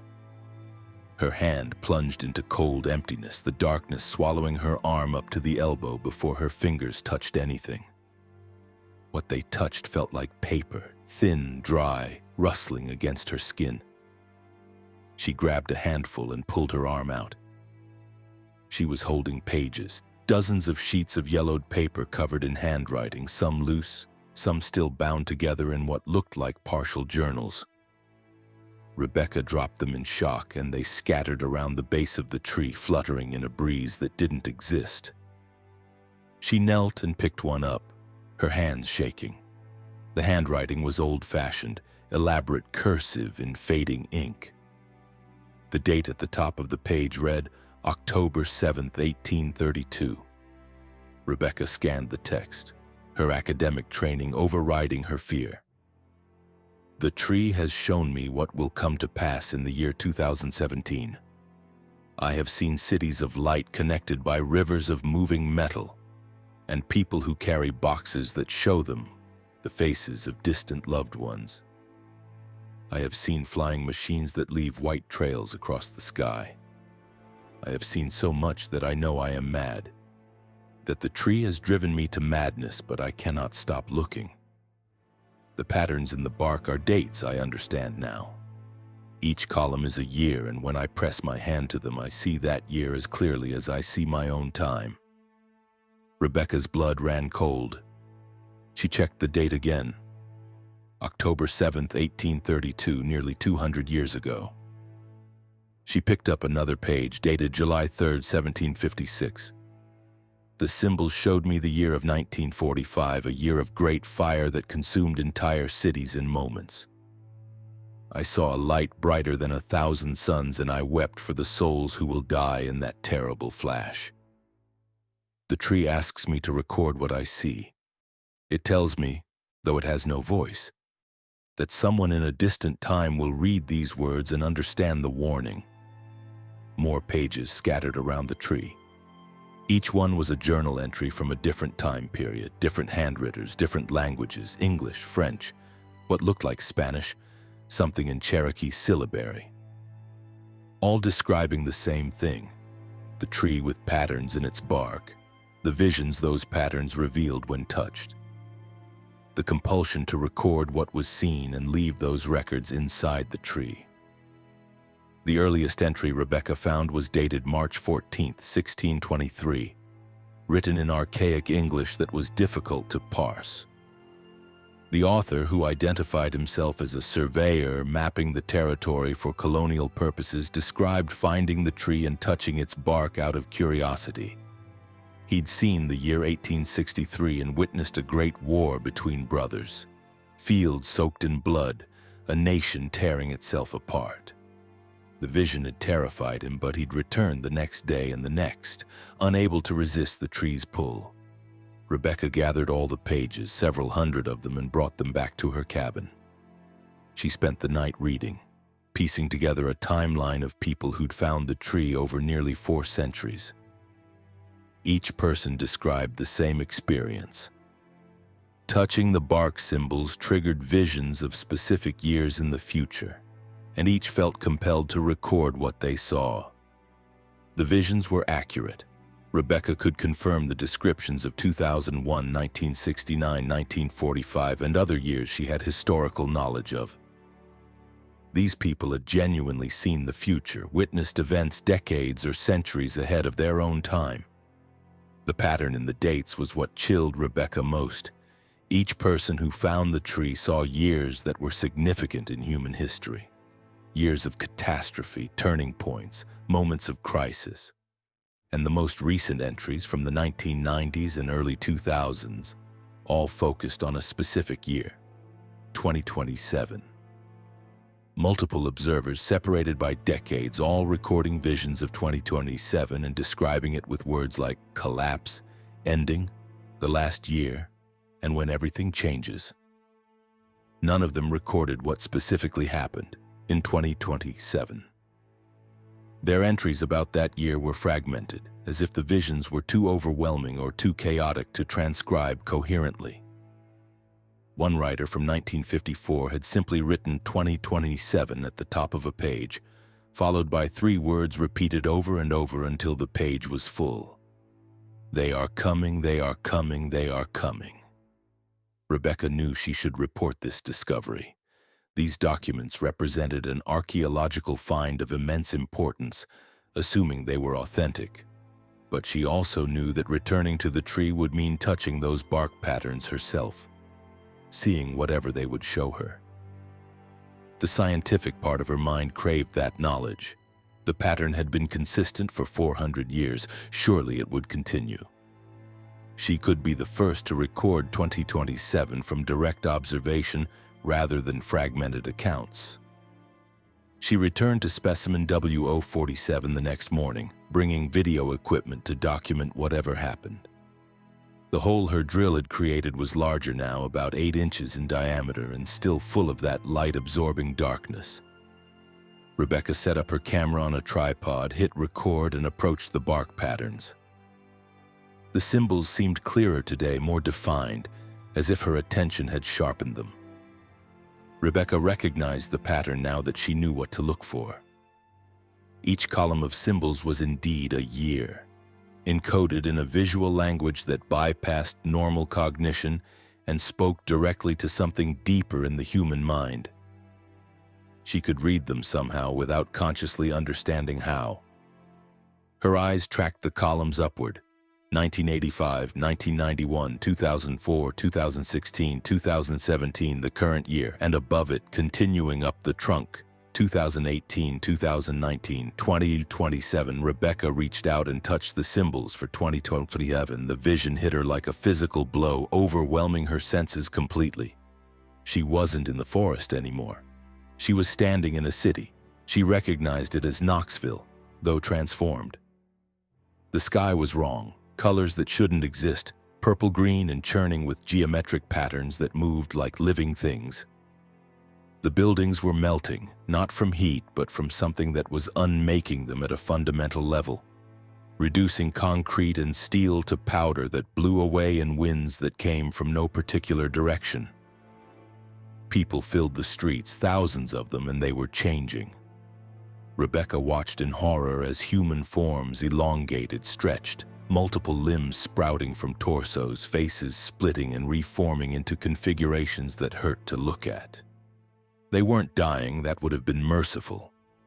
They were being transformed into something else, something that existed in too many dimensions simultaneously, their bodies folding through space in ways that created overlapping afterimages. The sky opened. Not metaphorically, it literally opened, the fabric of reality tearing like paper, and through the opening came... Rebecca had no words for what she saw. Shapes that were alive but not, biological patterns that moved with intention, forces that existed before matter and would exist after. They poured through the opening in an endless stream, touching everything, transforming everything, unmaking the world and rebuilding it according to rules that preceded human understanding. Rebecca tried to pull her hand away from the bark but couldn't. The vision continued, showing her more and more of 2027. She saw the transformation spread beyond Knoxville, consuming the Appalachians, moving across continents. She saw the oceans change color and consistency, becoming something neither liquid nor solid. She saw the sun flicker and dim, then burn with new light that cast shadows in directions that violated geometry. And through it all, she heard a sound, a vibration that was less audible than felt, resonating through her bones and teeth. It was communication, she realized, but not language.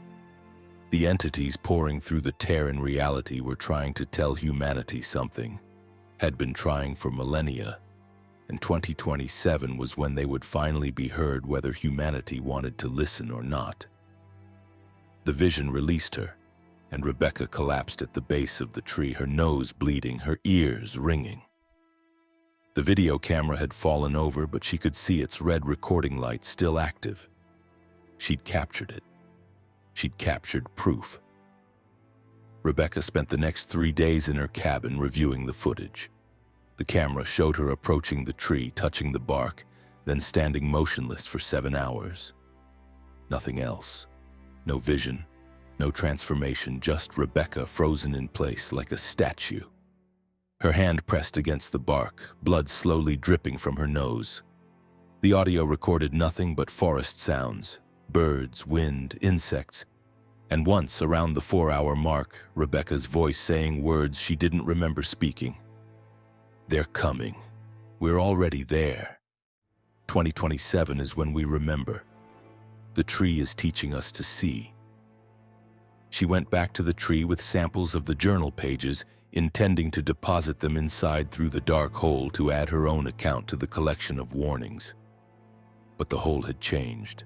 It was enormous now, 3 feet across, and through it Rebecca could see not the hollow interior of a tree, but space. Vast, dark space filled with distant lights that might have been stars or might have been something else entirely. The bark patterns covered the entire trunk now. Millions of symbols flowing and shifting year after year, stretching beyond 2027 into times Rebecca couldn't comprehend. She saw patterns for years in the 6 digits, in the 7 digits, time extended far beyond when Earth should exist, beyond when the sun should have burned out. And at the very top of the tree, so high she needed binoculars to see them. Symbols that represented something that wasn't years at all. Circular patterns that suggested time looping back on itself, beginning and ending simultaneously. Rebecca touched the 2027 patterns again, unable to resist, and saw the vision more clearly this time. She understood now that what she'd interpreted as transformation and destruction was actually perspective shift. Humanity wasn't being destroyed in 2027. It was being elevated, expanded, shown realities it had been blind to since the beginning. The tree was a teaching tool, she realized, or maybe an announcement. It had been counting down the years, marking time until the moment when the barriers between dimensions dissolved and humanity could finally see what had always been there. She added her own journal entry to the collection inside the tree, describing what she'd seen, knowing that future visitors would find it and add their own observations. Then Rebecca did something none of the previous observers had done. She took a core sample from herself. Using a sterile biopsy punch from her medical kit, she removed a small cylinder of tissue from her forearm and sealed it in a sample tube. Under her microscope back at the cabin, she examined the tissue and found her cells reorganizing themselves into patterns. The same patterns carved into the tree's bark. Her DNA was rewriting itself, encoding years and dates and visions into her genetic material. The tree hadn't just shown her the future, it had made her part of its record-keeping, had planted its patterns inside her body like seeds. Rebecca Torres abandoned her research and moved back to conventional academic life, taking a teaching position at a university far from the Appalachians. She never published her findings on specimen W047, never mentioned the tree or the visions or the journal entries to anyone. She completed her dissertation using data from other trees and graduated with honors. But the patterns remain in her cells, spreading slowly through her body. She can feel them growing, branching out through her nervous system like tree rings. Sometimes, when she's tired or distracted, she sees years floating in her peripheral vision. Dates from the future, timestamps for events that haven't occurred yet. 2027 shines brighter than the others, pulsing like a heartbeat counting down. Rebecca has started having dreams where she is the tree, ancient, patient, witnessing centuries pass in moments. In these dreams, she feels others like her, people scattered across time who touched the bark and became part of its network. They are all connected now, all recording what they see, all waiting for 2027 when the patterns will finally make complete sense. She's found herself drawing the bark symbols unconsciously, on paper, on her skin, on any surface within reach. The patterns flow from her pen without thought, year after year rendered in that strange visual language that speaks directly to the unconscious mind. Students have asked what the symbols mean, and Rebecca tells them they're decorative doodles, meaningless marks to occupy her hands during long lectures. But they're not meaningless. They're years, dates, moments in time when reality shifts and human consciousness expands to accommodate new understanding. Rebecca is recording them all now, adding to the tree's collection even from thousands of miles away. The connection has been made, the patterns transferred, and she's become part of something far older and stranger than dendrochronology could ever explain. Sometimes, late at night, Rebecca considers returning to the tree. She wants to see what it looks like now, whether the hole has grown large enough to swallow the entire forest, whether the bark patterns have spread to other trees, creating a network of temporal markers throughout the Appalachians. She wonders if the tree is still there at all, or if it has served its purpose and moved on to whatever exists beyond conventional space. But mostly, Rebecca waits. 2027 approaches at exactly 60 seconds per minute, 24 hours per day, inevitable and unchanging. The patterns in her cells grow more elaborate, branching into organs and bone, slowly converting her body into a living calendar that counts down to transformation. She's accepted what's coming, understanding now what all those previous observers understood. The tree doesn't show the future to warn against it, but to prepare witnesses who will help others understand when the moment arrives. Rebecca Torres has become a living record, her body a bridge between centuries of observation and the coming change. The tree taught her to see, and now she teaches others without them knowing. Spreading the patterns through her academic work, her interactions, her mere presence. The symbols propagate like a benevolent infection, preparing humanity for 2027 when the sky will open and reality will shift and everything that was hidden will finally be visible. She marks time now not in days or weeks, but in the slow progression of bark patterns through her nervous system year by year, moving inevitably toward that single luminous date. 2027, when they come, when we remember. When the tree's 400-year lesson finally reaches its conclusion, and humanity learns what it means to see beyond the limited spectrum of conventional perception. The patterns grow. The date approaches. Rebecca waits, watching the calendar, feeling the symbols pulse beneath her skin, ready to serve as witness and guide when the transformation begins. The tree showed her the future, and the future is becoming now. One cell at a time, one pattern at a time, counting down through living flesh toward the moment when everything changes. 10 years remain. The bark patterns say so, written in her bones. Story 6. The Sound from Below. Thomas Becket had purchased the property near Spruce Pine, North Carolina, specifically for its isolation. After 25 years as an audio engineer in Los Angeles, working on everything from blockbuster films to commercial jingles, Thomas craved silence. Not just quiet, but absolute silence. The kind that didn't exist in cities where even at 3 a.m. there's always traffic humming, air conditioning units cycling, the electromagnetic buzz of power lines and transformers. The 15-acre property sat in a narrow valley surrounded by steep mountain ridges that blocked most external sound. No neighbors within 3 miles, no roads passing nearby, no flight paths overhead. Thomas built a small studio in the main house, soundproof to recording industry standards, and spent his first week simply sitting in the silence, recalibrating his ears after decades of urban noise pollution. He noticed the sound on his 23rd day at the property, September 9th, 2019. It was 2:17 a.m. and Thomas was in his studio editing a freelance project, wearing his reference headphones, high-end monitoring equipment that provided completely flat frequency response. During a pause in his work, with the audio stopped and his computer fans silent, he heard it. A low-frequency hum, barely perceptible, right at the edge of human hearing range.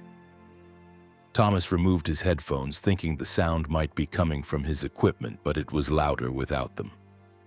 He powered down everything in the studio, computer, monitors, mixing board, all of it, and sat in complete darkness and electrical silence. The hum remained, constant and unwavering, coming from everywhere and nowhere simultaneously. As an audio engineer, Thomas had sophisticated tools for analyzing sound. He powered up his equipment and began recording using microphones specifically designed for capturing extremely low frequencies. The hum registered on his spectrum analyzer at approximately 17 Hz, below the typical range of human hearing, but within the zone where sound is felt as much as heard.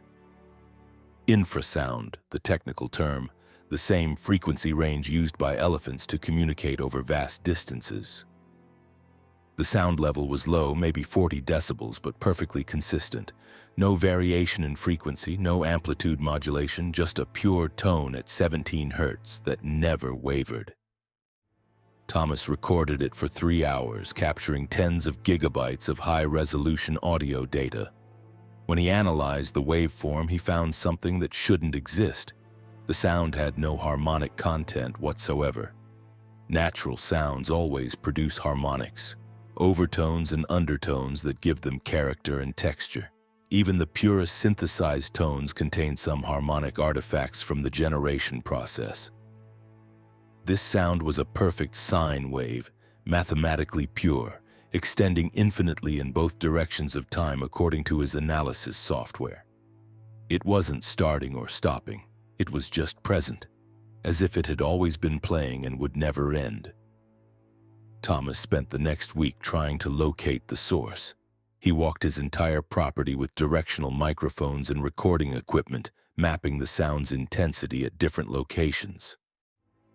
The hum was louder in the house, particularly in the basement.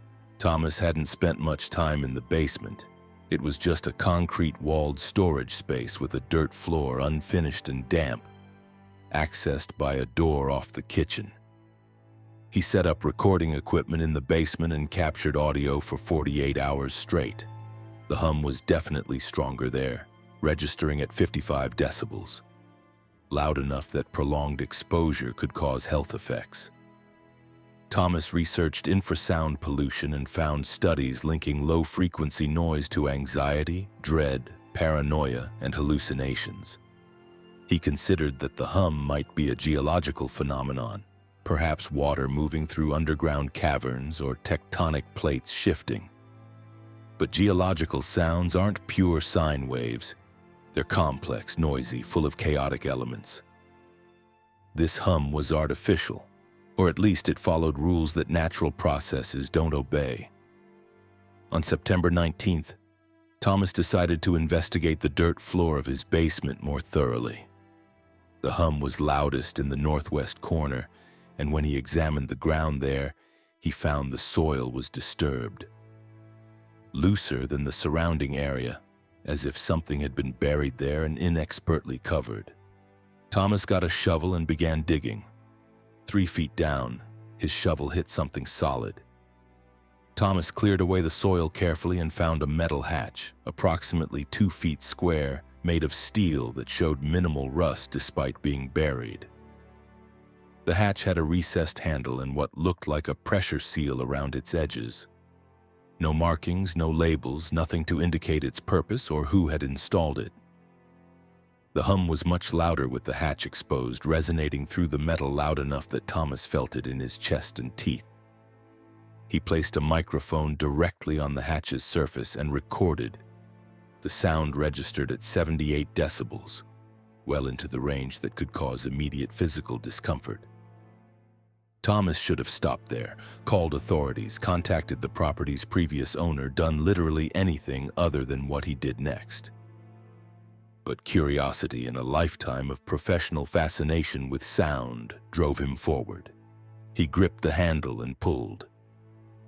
The hatch opened with a hiss of equalizing air pressure, revealing a vertical shaft lined with corrugated metal. A ladder was bolted to one side, descending into darkness. The hum roared out of the opening so loud that Thomas staggered backward, his inner ears protesting. According to his handheld meter, the sound from the shaft opening registered at 95 decibels, equivalent to standing next to a lawnmower. Thomas grabbed a high-powered flashlight and his best recording equipment. He attached a wireless microphone to his shirt, ensuring his headset would capture everything he said, and began climbing down the ladder.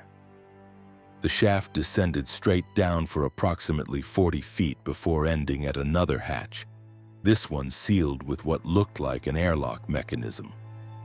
The hum at the bottom of the shaft was physically painful, making Thomas's vision blur and his hands shake.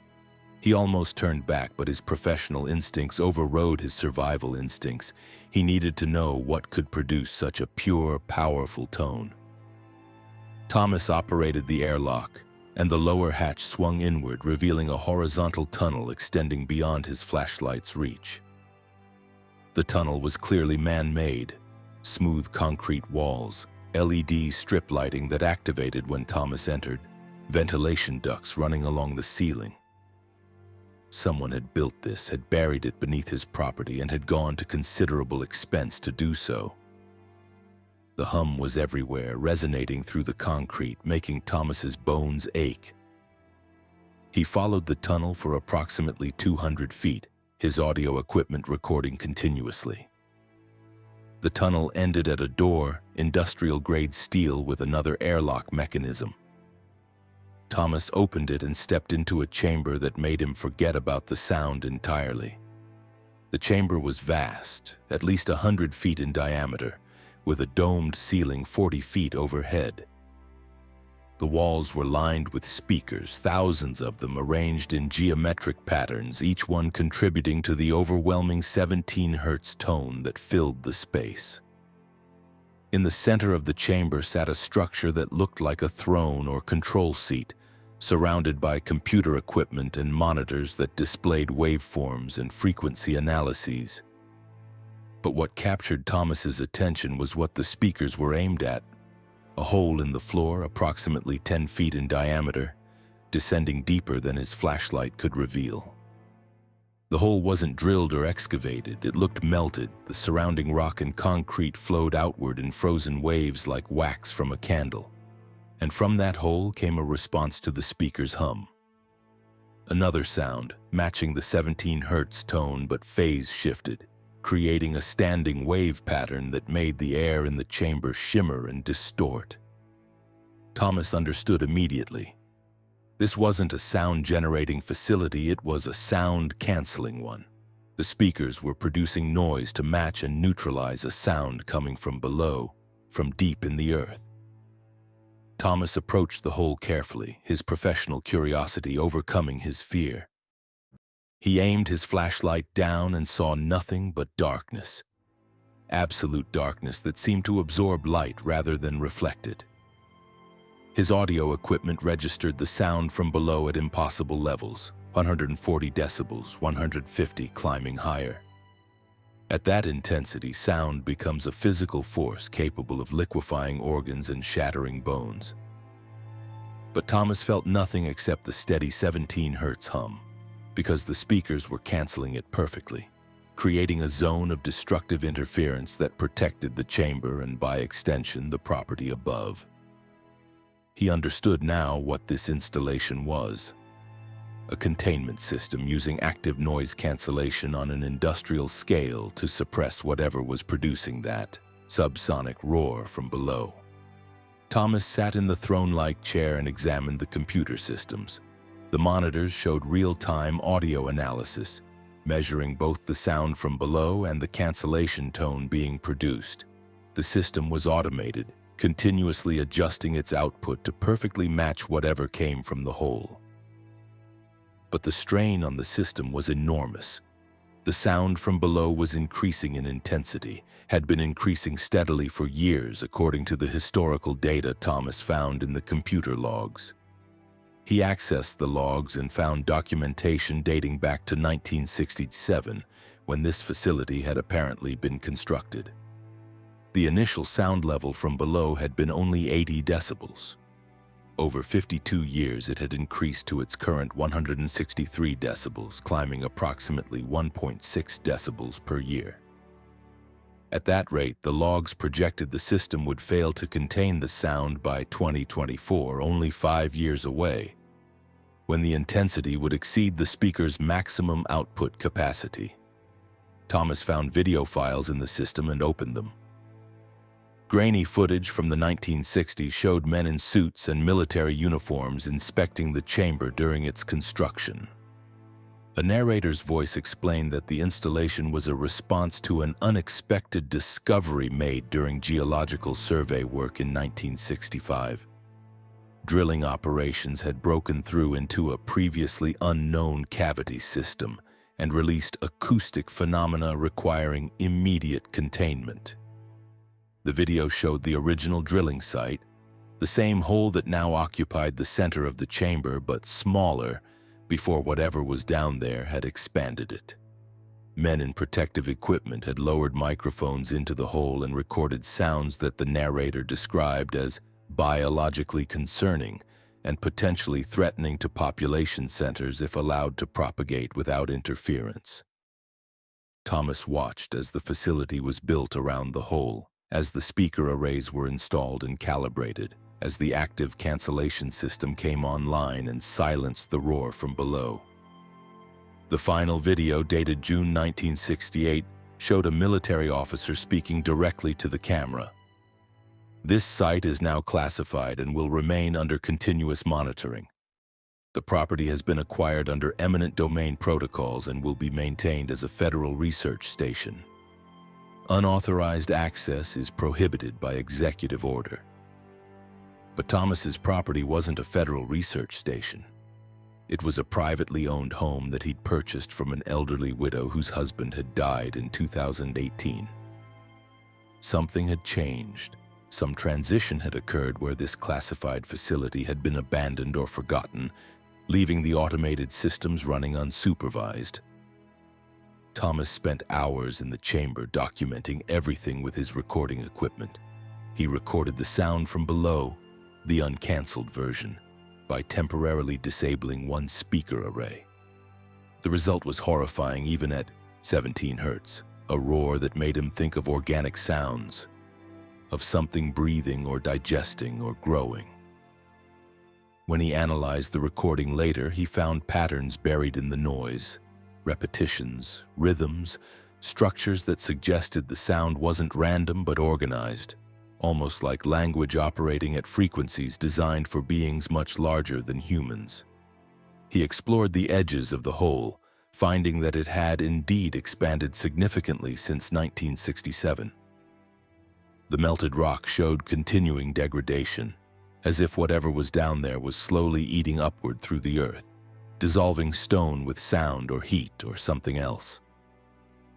Thomas estimated that at the current rate of expansion, the hole would compromise the chamber's structural integrity within 10 years. Thomas returned to the surface, sealed both hatches, and reburied the entrance in his basement. He spent the next 3 days reviewing his recordings and documentation, trying to decide what to do with this information.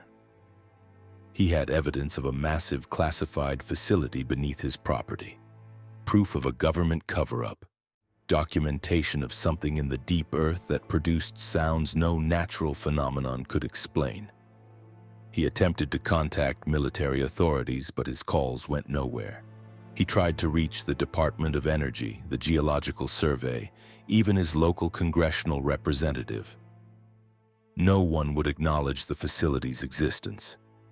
The property records he'd received when purchasing the land showed no easements, no federal ownership, nothing to indicate anything unusual about the site. On September 28th, Thomas woke to silence. Absolute silence. Not the normal quiet of his isolated mountain property, but the complete absence of sound that shouldn't be possible.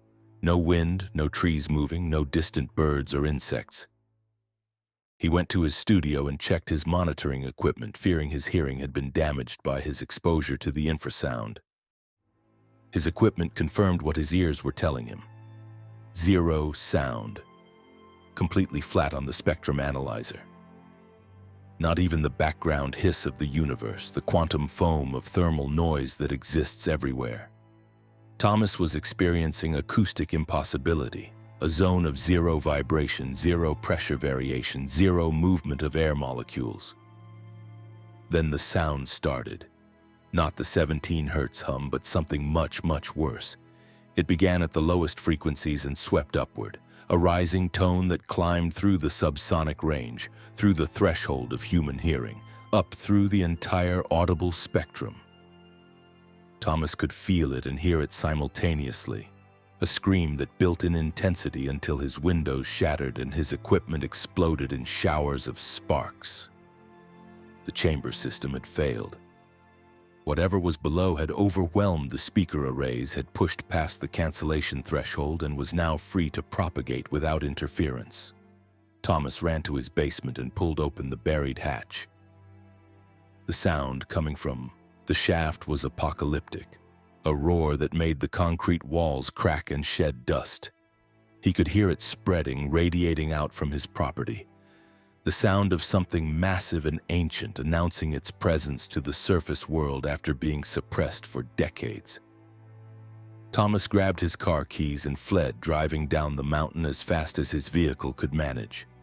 Behind him, he saw his house collapse inward, pulled down into the expanding hole, all 15 acres slowly being consumed by whatever was rising from below.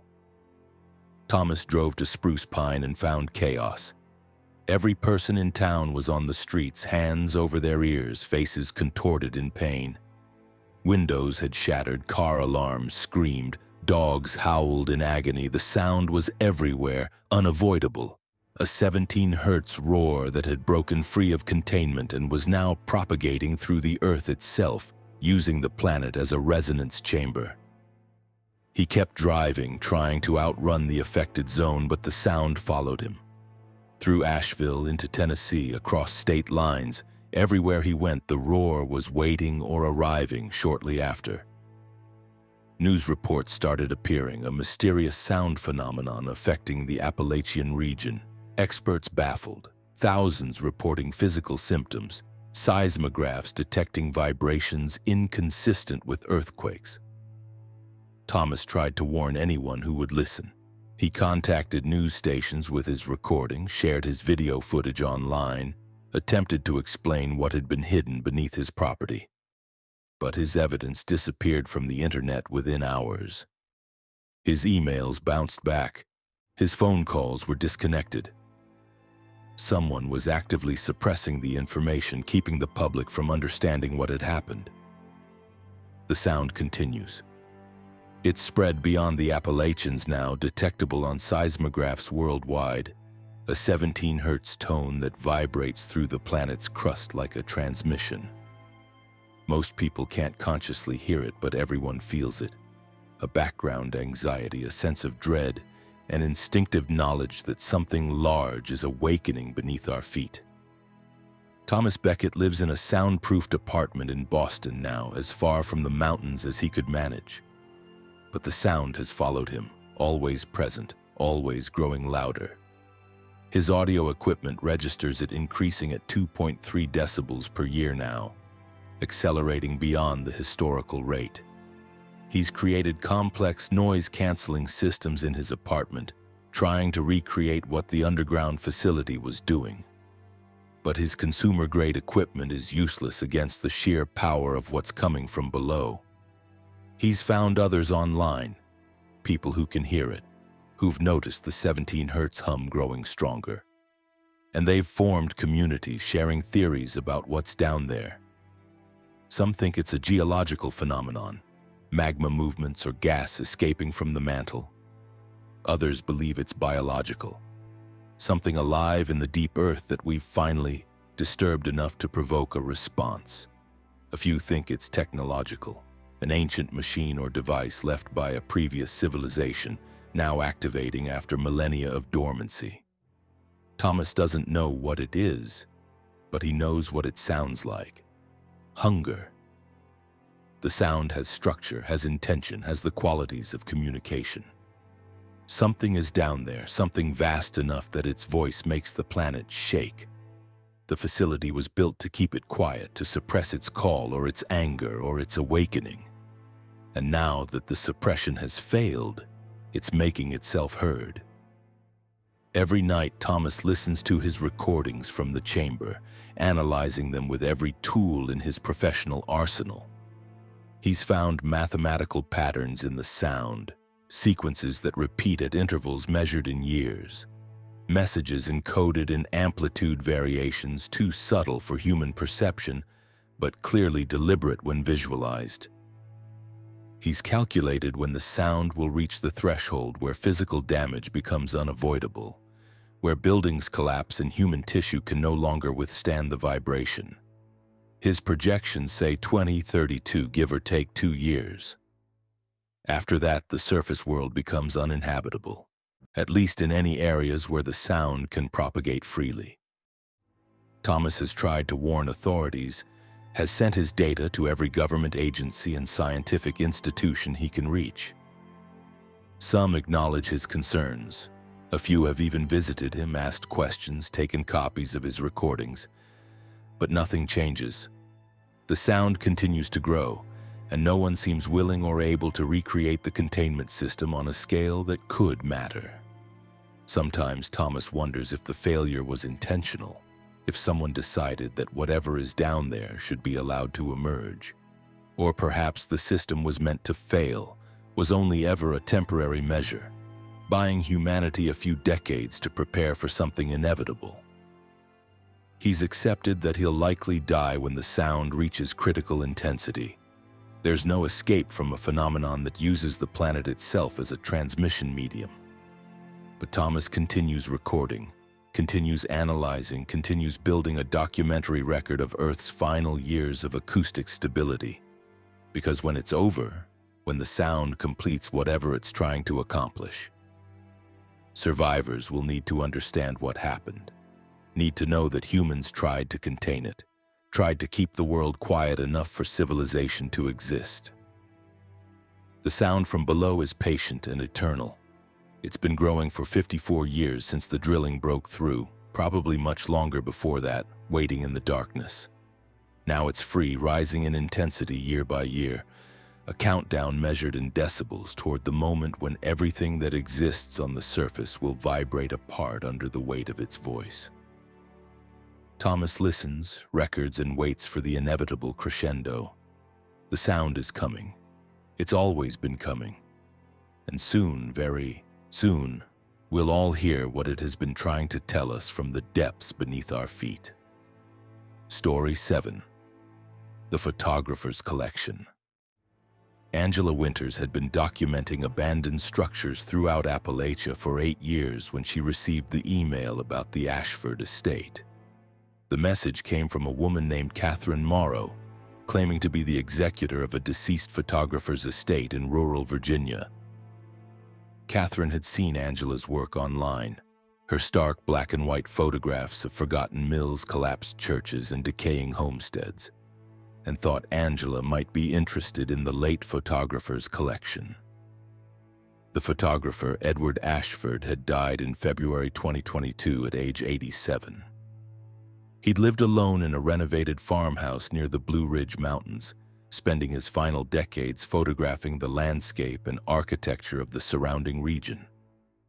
Catherine explained that she was tasked with cataloging Edward's extensive collection before the estate sale, but had encountered unusual materials that required someone with expertise in photographic preservation and Appalachian documentation. Angela drove to the property on March 18, 2022, her equipment packed carefully in her van. The farmhouse stood at the end of a long gravel driveway, surrounded by 50 acres of forest. The structure was well maintained, surprising for a property belonging to an elderly recluse. Catherine met her at the door, a professional woman in her 50s wearing business casual attire that seemed out of place in the remote mountain setting. "Thank you for coming," Catherine said, leading Angela inside. "I need to warn you before we go to the studio, some of Edward's photographs are disturbing. I'm not squeamish, but these images have been affecting my sleep. I've only been working here for a week, and I'm already considering hiring someone else to finish the cataloging." The farmhouse interior was surprisingly modern, with updated appliances and comfortable furniture. Catherine explained that Edward had been a successful commercial photographer in his younger years, retiring to the mountains in his late 50s with enough savings to maintain the property comfortably.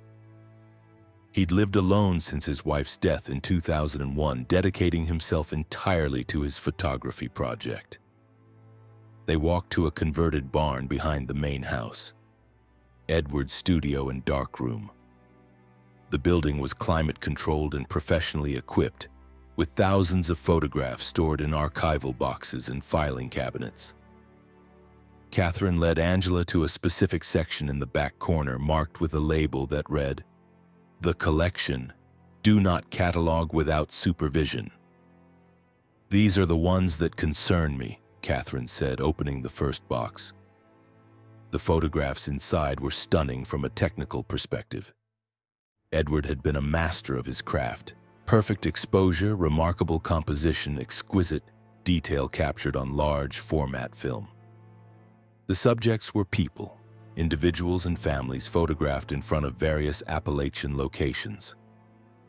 Angela saw images of a young couple standing before a covered bridge, an elderly man on a farmhouse porch, children playing near a creek, a woman in a wedding dress beside a small country church. "These are beautiful," Angela said. "What's the concern?" Catherine pulled out a larger print, an 11x14 photograph of a family of 4 standing in front of a log cabin. "Look at the metadata on the back."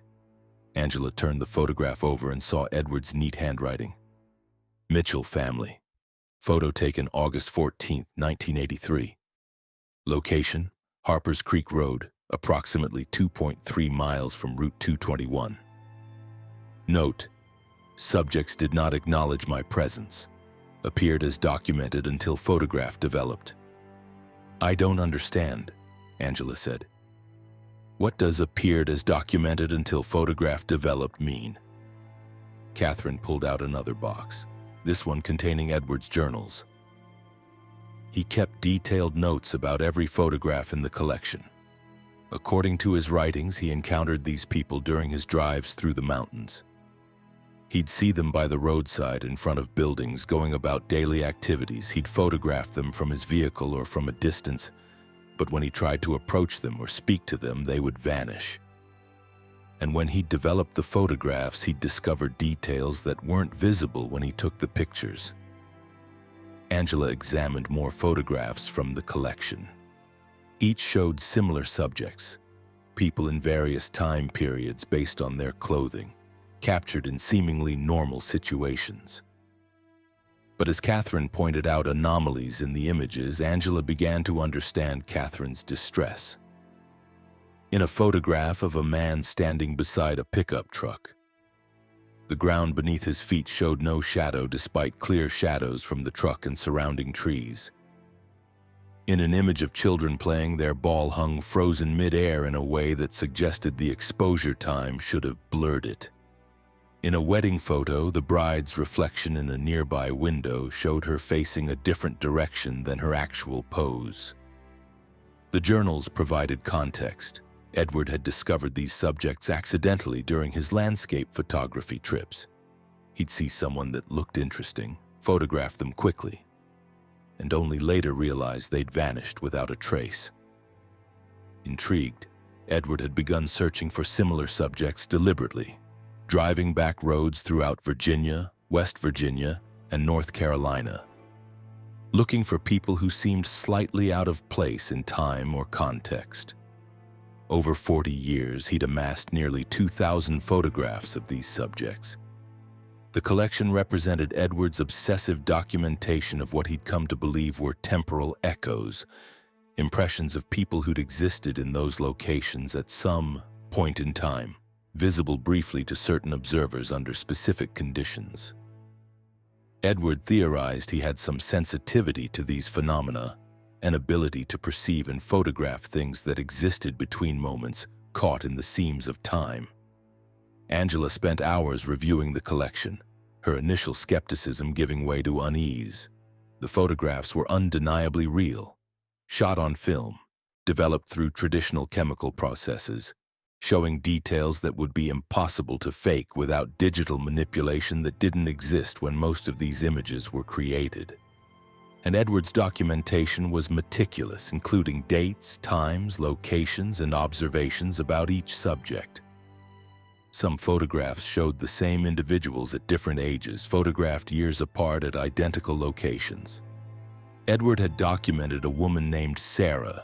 He'd given his subjects names based on their appearance. 7 times between 1985 and 2019, each photograph showing her at progressively younger ages until the final image captured her as a child, creating a reverse timeline of her existence.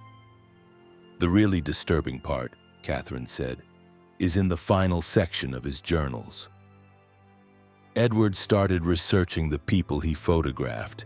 He visited historical societies, examined census records, searched through obituaries and family histories. And he found them, or at least he found records of people who matched his subjects' appearances and were connected to the locations where he'd photographed them. Catherine showed Angela a photograph of a teenage girl standing near a one-room schoolhouse. Edward's notes identified her as Subject 347 Emma and included research documentation. A newspaper article from 1927 about a local girl named Emma Pritchard who disappeared while walking home from school, never found despite extensive searches. The photograph showed Emma in 1920s-style clothing standing on the exact path she would have taken that day. Visible for a moment to Edward's camera 71 years after her disappearance. He was photographing ghosts, Angela said quietly. Not exactly, Catherine replied. Edward was very specific about that in his journals.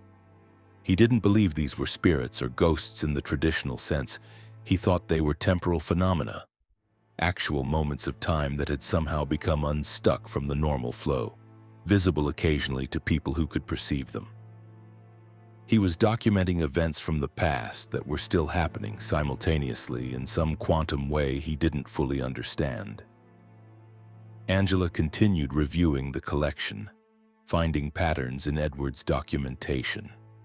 Most subjects appeared in clothes from the 1800s through mid-1900s, though a few dated to the 1700s based on their attire. Nearly all were photographed in rural areas, often near sites of historical significance, old roads, abandoned buildings, former settlement areas, and many were associated with tragedies, disappearances, accidents, murders, deaths from disease or exposure. Edward's theory, developed over decades of observation, was that emotional intensity could create temporal impressions, moments so significant that they left marks on specific locations, playing out repeatedly like recordings. His sensitivity allowed him to perceive these moments, and his camera could capture them on film because the phenomenon was physical, involving actual light reflecting from temporally displaced subjects. "Why did you contact me specifically?" Angela asked Catherine. Catherine's expression shifted to something between embarrassment and concern. "Because Edward's final journal entry, written 2 days before he died, mentioned you by name. He'd been following your work online, tracking your documentation of abandoned Appalachian structures. He wrote that you were developing the site and would eventually see beyond the ruins to what persists." A chill ran down Angela's spine. She'd never met Edward Ashford, had never heard of him before Catherine's email. "What does that mean?" "I think it means you have the same sensitivity he did, or you're developing it. Edward wrote that most people with this ability don't realize what they're seeing. They might notice someone out of the corner of their eye who disappears when looked at directly, or see figures in photographs that they don't remember being present during the shoot. He believed the sensitivity could be cultivated through practice and attention." Catherine pulled out one more photograph, this one recent based on the digital print quality. The image showed Angela herself standing in front of an abandoned mill Angela recognized from her own portfolio, a location she'd photographed 6 months earlier. But this wasn't Angela's photograph of the mill. This was Edward's photograph of Angela photographing the mill. "He took this in September 2021, Catherine explained. 5 months before he died, but look behind you in the image." Angela looked and felt her blood turn to ice.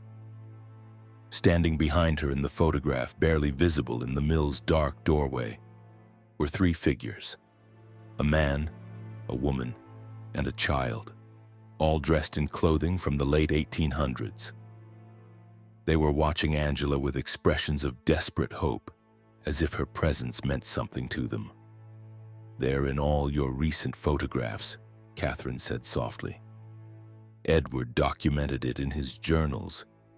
He'd been checking your online portfolio regularly, examining your images for signs of the temporal echoes. He found them appearing in your work with increasing frequency over the past year. You're seeing them, Angela, whether you consciously realize it or not, and they're being captured in your photographs." Angela pulled out her phone with shaking hands and opened her portfolio website. She scrolled through her recent work, images she'd taken and edited herself, photographs she'd looked at dozens of times. Now, knowing to look for them, she saw the figures. In the background of a church interior, a congregation that shouldn't exist. In the window of an abandoned store, a shopkeeper's face watching from impossible darkness. In the trees around a collapsed homestead, multiple people standing still, observing her with those same expressions of desperate hope. "Why?" Angela whispered. "Why are they appearing around me?" Catherine handed her Edward's final journal. He had a theory. He believed that once someone develops the sensitivity, they become a kind of beacon. The temporal echoes are drawn to observers, as if being seen and documented gives them some form of continued existence. Edward thought he was providing a service, bearing witness to moments that would otherwise be lost completely. But toward the end of his life, he started wondering if there was more to it. Angela read Edward's final entry, dated February 11, 2022. The collection has grown beyond documentation. I understand now that I haven't been simply recording temporal echoes. I've been collecting them, binding them to this location through the act of photography and storage. Every subject I've captured is somehow connected to this property now, their moments of time tied to the physical photographs. I feel them here, especially at night, pressing against the boundaries between their time and mine. Angela Winters is developing the site faster than I did. Her work takes her to significant locations, places where the temporal fabric is thin. The echoes recognize her presence and gather around her, drawn by the possibility of being seen. She doesn't understand yet, but she will. The sensitivity is both gift and curse. I'm dying, cancer, aggressive, and too far progressed for treatment. I have perhaps weeks. My concern is what happens to the collection when I'm gone. Will the temporal bonds break, releasing all these captured moments? Or will they remain trapped in photographs stored in a barn in Virginia, connected to times and places they can no longer truly inhabit? I've asked Catherine to contact Angela. Perhaps she can continue the work, can provide these echoes with the witness they seem to need. Or perhaps she'll be wise enough to walk away, to let her developing sensitivity fade before it consumes her life as it consumed mine. I don't know which outcome I hope for. The work has been my purpose for 40 years. But the weight of bearing witness to so much loss, so much tragedy has hollowed me out. I'm tired, ready to join the echoes, to become one more moment captured in time. Angela set down the journal, her hands trembling. I need to think about this. Can I come back tomorrow? Catherine nodded. Of course, but Angela, there's one more thing. Edward set up a camera in the studio, time-lapse photography running continuously since he became too sick to work. I've been reviewing the footage and I think you should see it. They went to Edward's computer and Catherine opened video files showing the studio interior. The time-lapse compressed hours into minutes, showing sunlight moving across the floor, shadows shifting. But it also showed something else. Figures appearing throughout the studio, dozens of them. The subjects from the collection manifesting as translucent forms. They moved among the filing cabinets and storage boxes, touching the photographs that contained their images, standing motionless as if waiting. In the footage from the night Edward died, the figures became more solid, more visible. They gathered around his body. He died in the studio, collapsed at his work table. And the video showed them doing something Angela couldn't quite process. They helped him stand. Edward's form, translucent now like the other figures, rose from his collapsed body and looked around at the assembled echoes. They stood together for several minutes, Edward and the 2,000 subjects he'd spent 4 decades documenting, existing in the same temporal space. Then together they faded from visibility. The collection is a gateway, Catherine said. Edward didn't just document these temporal echoes, he created a connection between their time and ours, a physical anchor through the photographs. And now, he's part of it. He's another echo, another moment captured between times. Angela left the estate that evening and drove home in a state of shock. That night, she reviewed every photograph in her portfolio, cataloging the figures she'd unconsciously captured. There were hundreds, appearing in the backgrounds reflected in windows and water, standing in tree lines and doorways, all watching her, all hoping to be seen. She tried to convince herself it was pareidolia, the human tendency to see faces in random patterns. But the figures were too consistent, too detailed. They wore period-appropriate clothing. They appeared in locations with historical significance. They matched Edward's documentation of temporal echoes in every way. Angela stopped photographing abandoned structures. She deleted her portfolio, closed her social media accounts, and attempted to ignore the developing sensitivity Edward had recognized in her. For 3 weeks, she avoided any location where she might encounter the echoes, staying in her apartment, refusing to look too carefully at shadows or reflections. But the sensitivity didn't fade. It strengthened. Angela began seeing the figures without a camera, glimpsing them in peripheral vision, encountering them on ordinary streets in modern towns. An elderly man from the 1940s standing at a bus stop, children from the 1890s playing in a park, a woman in a Victorian dress watching from across the street. Once you developed the sight, Angela realized it couldn't be turned off. The temporal echoes were always present, always visible, waiting to be acknowledged. She returned to the Ashford estate on April 9, 2022. Catherine was relieved to see her, explaining that the phenomena in the studio had intensified. The time-lapse cameras now showed figures appearing during daylight hours, dozens of them manifesting simultaneously, touching the photographs, seeming to draw energy or connection from the physical images. "I can't finish the cataloging," Catherine admitted. "I see them now too, Angela. Just being here working with the collection has opened something in my perception. I'm not as sensitive as you or Edward, but I see enough to know I can't continue. The estate sale is scheduled for June, but I can't sell this collection to random buyers. Can you imagine what would happen if the collection was dispersed? Photographs scattered to antique stores and estate sales across the country?" Angela understood the implication. The temporal bonds Edward had created connected the echoes to their photographs.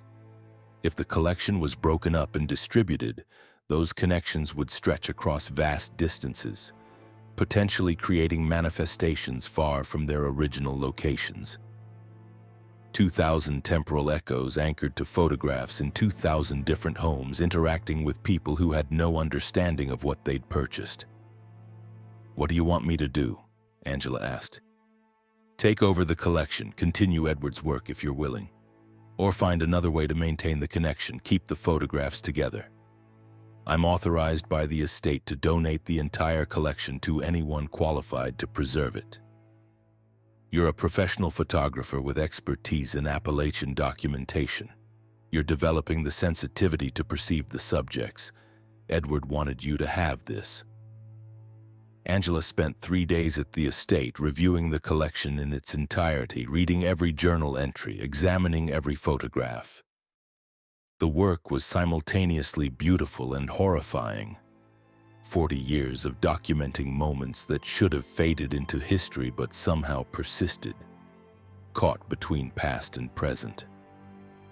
Edward had provided witness to disappearances and tragedies, had given continued existence to people who'd been forgotten by history. But the weight of that witness was crushing. Angela felt the expectations of the temporal echoes, their desperate need to be seen, to be remembered, to maintain some connection to the flow of time they'd fallen out of. They gathered around her in increasing numbers, drawn by her sensitivity, hoping she would continue Edward's work and bind them to new photographs, new anchors in the present. Angela made her decision on April 12th. She couldn't walk away. The sensitivity was permanent, and ignoring it wouldn't make the echoes disappear. But she also couldn't continue Edward's approach of collecting and binding these temporal phenomena to a single location. There had to be another way. She spent the next month digitizing the collection, creating high-resolution scans of every photograph while leaving the physical prints in their archival storage. Angela created a website, encrypted and password-protected, uploading the entire digital collection along with Edward's journals and documentation. Then she began reaching out to other photographers, historians, and researchers who she suspected might have similar sensitivity to temporal phenomena.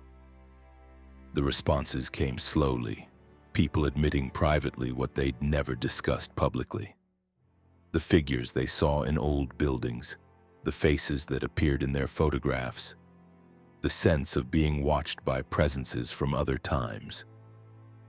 Angela shared the collection with them, explaining Edward's theories, providing a framework for understanding what they were experiencing. A community formed, small, scattered across multiple states, but connected by shared sensitivity and purpose. They began documenting their own encounters with temporal echoes, sharing photographs and research, developing a collective understanding of the phenomenon. Angela maintained the collection. But instead of binding the echoes to a single location, she distributed the witness across many observers, many locations. The temporal echoes responded to this new approach. They still appeared in Angela's photographs, but differently now, less desperate, more peaceful. As if being acknowledged by multiple witnesses across many places satisfied their need for connection better than being collected and stored in a single barn. Angela continues the work, photographing the Appalachian landscape and the temporal echoes that persist there. Her new portfolio includes both types of images, the abandoned structures she'd always documented, and the figures from other times who inhabit those spaces. She labels them clearly, providing historical context when possible, giving names and stories to moments that would otherwise be lost. The collection remains at the Ashford estate, now owned by a private foundation Angela established with help from others in the community. The property serves as a research center and archive, a place where those with the sensitivity can study the phenomenon safely, surrounded by understanding witnesses. But Angela has learned something that Edward either didn't realize or chose not to document in his journals. The temporal echoes are not passive impressions. They're aware. They choose who can see them, appearing to people with specific sensitivities, drawing those people into the work of witness and documentation. The phenomenon is cyclical. Echoes create witnesses. Witnesses create more echoes. The act of photography binds moments to the present in ways that persist beyond death. Angela sees them everywhere now. Not just in Appalachia, but in cities, in modern buildings, in places that shouldn't have history but do. The temporal fabric is full of echoes, moments pressed into the structure of space-time like fossils in stone. She photographs them all, documents them, shares them with the community of witnesses. And sometimes, late at night when she's reviewing her day's photographs, Angela catches glimpses of herself in the images. Not her present self, but echoes from other times. She'll see herself from 3 days ago standing in a location she photographed yesterday. Or she'll see herself from next week appearing in today's shots, creating impossible temporal loops. She's becoming part of the phenomenon, she realizes. The act of witnessing is binding her to time in ways that create her own echoes, her own impressions pressed into locations she visits. In 40 years, Angela Winters will be the one who dies surrounded by her collection, and someone new with developing sensitivity will receive an email about unusual photographs that need professional assessment. The cycle continues. The echoes persist. And somewhere in the mountains of Appalachia, 2,000 moments from the past exist simultaneously with the present, bound together by silver halide crystals and light-sensitive chemicals, by the witness of photographers who couldn't look away, by the desperate human need to be remembered after death. Angela photographs them all, bearing witness to the forgotten, giving form to the temporal seams where past and present overlap. It's not a job she chose, but one that chose her, recognizing her developing sensitivity and drawing her into work that will eventually consume her life as it consumed Edward's. But for now, she continues. One photograph at a time, one echo at a time, building her own collection, creating new connections, binding moments to the present through the strange alchemy of film and light. The temporal echoes watch her work and wait patiently to be seen, to be documented, to exist in that liminal space between forgotten and remembered, between past and present, between death and something that isn't quite life but persists nonetheless. The collection grows. The sensitivity spreads. And in abandoned buildings throughout Appalachia, figures from other times stand waiting for witnesses who can see beyond the ruins to what persists in the spaces where history refuses to stay buried. Story 8. The Radio Tower. James Sullivan worked as a telecommunications technician for a rural broadband company based in eastern Kentucky. His job involved maintaining cell towers and radio equipment scattered across the mountains, ensuring that remote communities maintained connectivity despite the challenging terrain. It was solitary work that James preferred. He could spend days traveling between sites, working independently, enjoying the mountain views without dealing with office politics or customer complaints. On November 2, 2021, James received a work order for a site he'd never serviced before.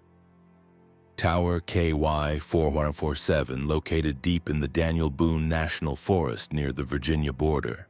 The work order was unusual, marked low priority, legacy equipment inspection, with a note that the site hadn't been serviced since 2003.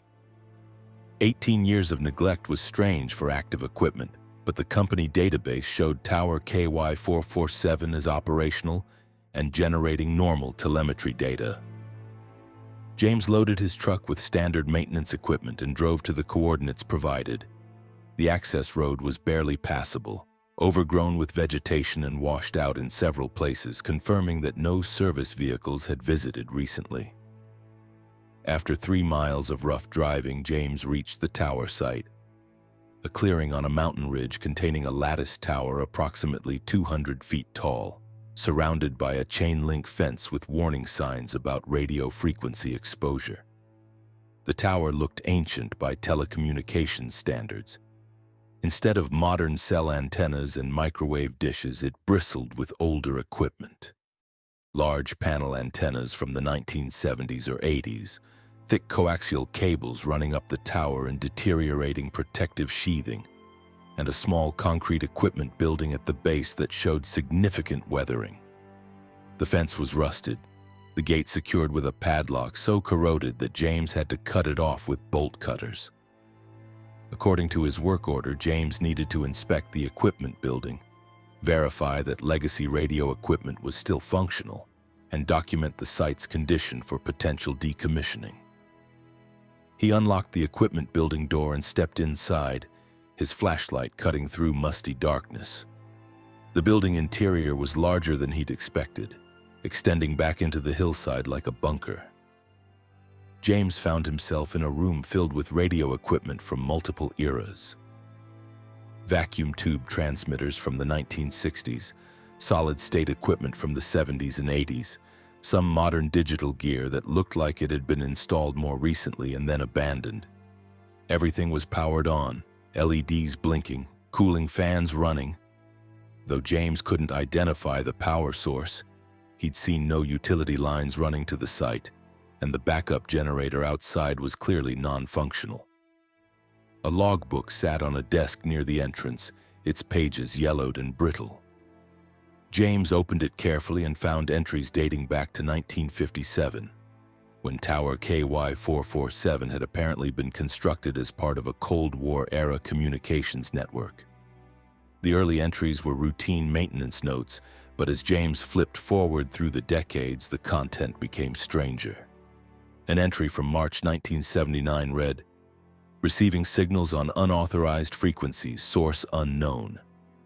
Equipment functioning normally but detecting transmissions from stations that don't exist according to FCC database.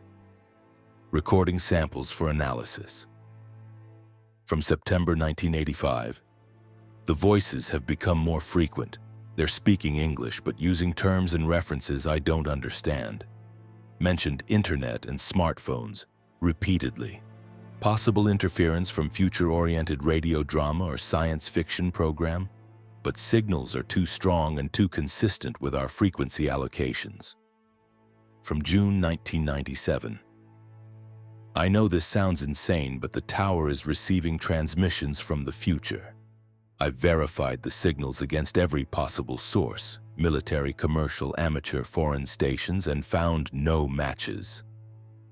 The equipment modifications I've made allow us to receive at broader frequency ranges than originally designed, and we're picking up cellular communications that use protocols that won't exist for years according to industry roadmaps. I've been documenting everything, but who would believe me? The final logbook entry, dated October 14, 2003, was written in shaky handwriting. "I'm too old for this now. Retiring. Let someone else figure out what the hell is happening here. The tower has become a receiver for temporal transmissions. Phone calls, radio broadcasts, data signals from times that haven't happened yet. Last week I heard my own voice calling for help during what sounded like a fire or explosion calling from 2021. I'm 68 years old. I won't live to 2021 at this rate, but my voice was older, maybe 75 or 76. Either I'm going to live longer than I think, or the transmissions are showing possible futures, not definite ones. Either way, I'm done. Someone else can deal with the temporal paradoxes. I'm going fishing." James set down the logbook and examined the equipment more carefully. The modern digital gear had been modified extensively, with additional circuit boards and custom cabling that looked like someone had been experimenting with reception equipment. A digital audio recorder was connected to one of the receivers, its display showing it had been recording continuously for 18 years, somehow powered and running despite the apparent lack of maintenance. James pressed play on the recorder, and speakers throughout the equipment building came to life with a cacophony of voices and signals. Cell phone conversations from the present. He heard ringtones and speech patterns that were completely contemporary. Radio broadcasts from stations he didn't recognize. Data transmissions that sounded like modern internet protocols. All of it being received by equipment in a bunker that hadn't been serviced since 2003, equipment that shouldn't be capable of receiving most of these signals. He advanced the playback timeline backward, listening to recordings from years earlier. The voices and signals changed. Older cell phone technologies, different radio formats, antiquated data protocols. The tower was recording the evolution of telecommunications, James realized, but not by staying current with technology. It was receiving these signals from their actual time periods, somehow pulling transmissions from different eras and making them available simultaneously. James found a frequency analyzer and began scanning the tower's receivers. They were active across an impossible range, detecting signals from frequencies that should be occupied by specific services but showing completely different content than those services actually broadcast. The equipment was somehow receiving cross-temporally, picking up transmissions from multiple time periods occupying the same frequency space. He decided to test a theory. James pulled out his cell phone and made a call to his own voicemail, leaving a simple message. "This is James Sullivan calling from Tower KY447 at approximately 2:30 p.m. on November 2nd, 2021.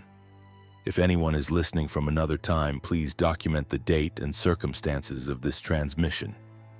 He hung up and waited, watching the tower's receivers. Nothing appeared immediately. But when James rewound the digital recorder to earlier in the day, he heard his own voice.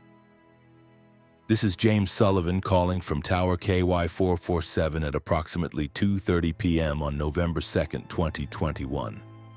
If anyone is listening from another time." The recording had captured his call before he made it. The tower had received the transmission from a future moment, even just a few minutes in the future, and recorded it to the past. James felt his understanding of causality crumbling. He just witnessed an effect preceding its cause, his phone call existing in the recording before he'd actually placed it. James spent hours experimenting, making calls, transmitting on various frequencies using the equipment in the bunker, and watching those transmissions appear in the tower's recordings minutes, hours, or even days before he actually sent them. The site was a temporal receiver, somehow accessing electromagnetic signals from multiple time periods simultaneously.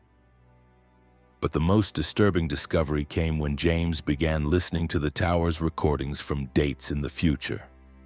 He advanced the recorder to November 15th, 2021, 13 days from now, and found hours of recorded content from that date. Radio broadcasts discussing news events he'd never heard of.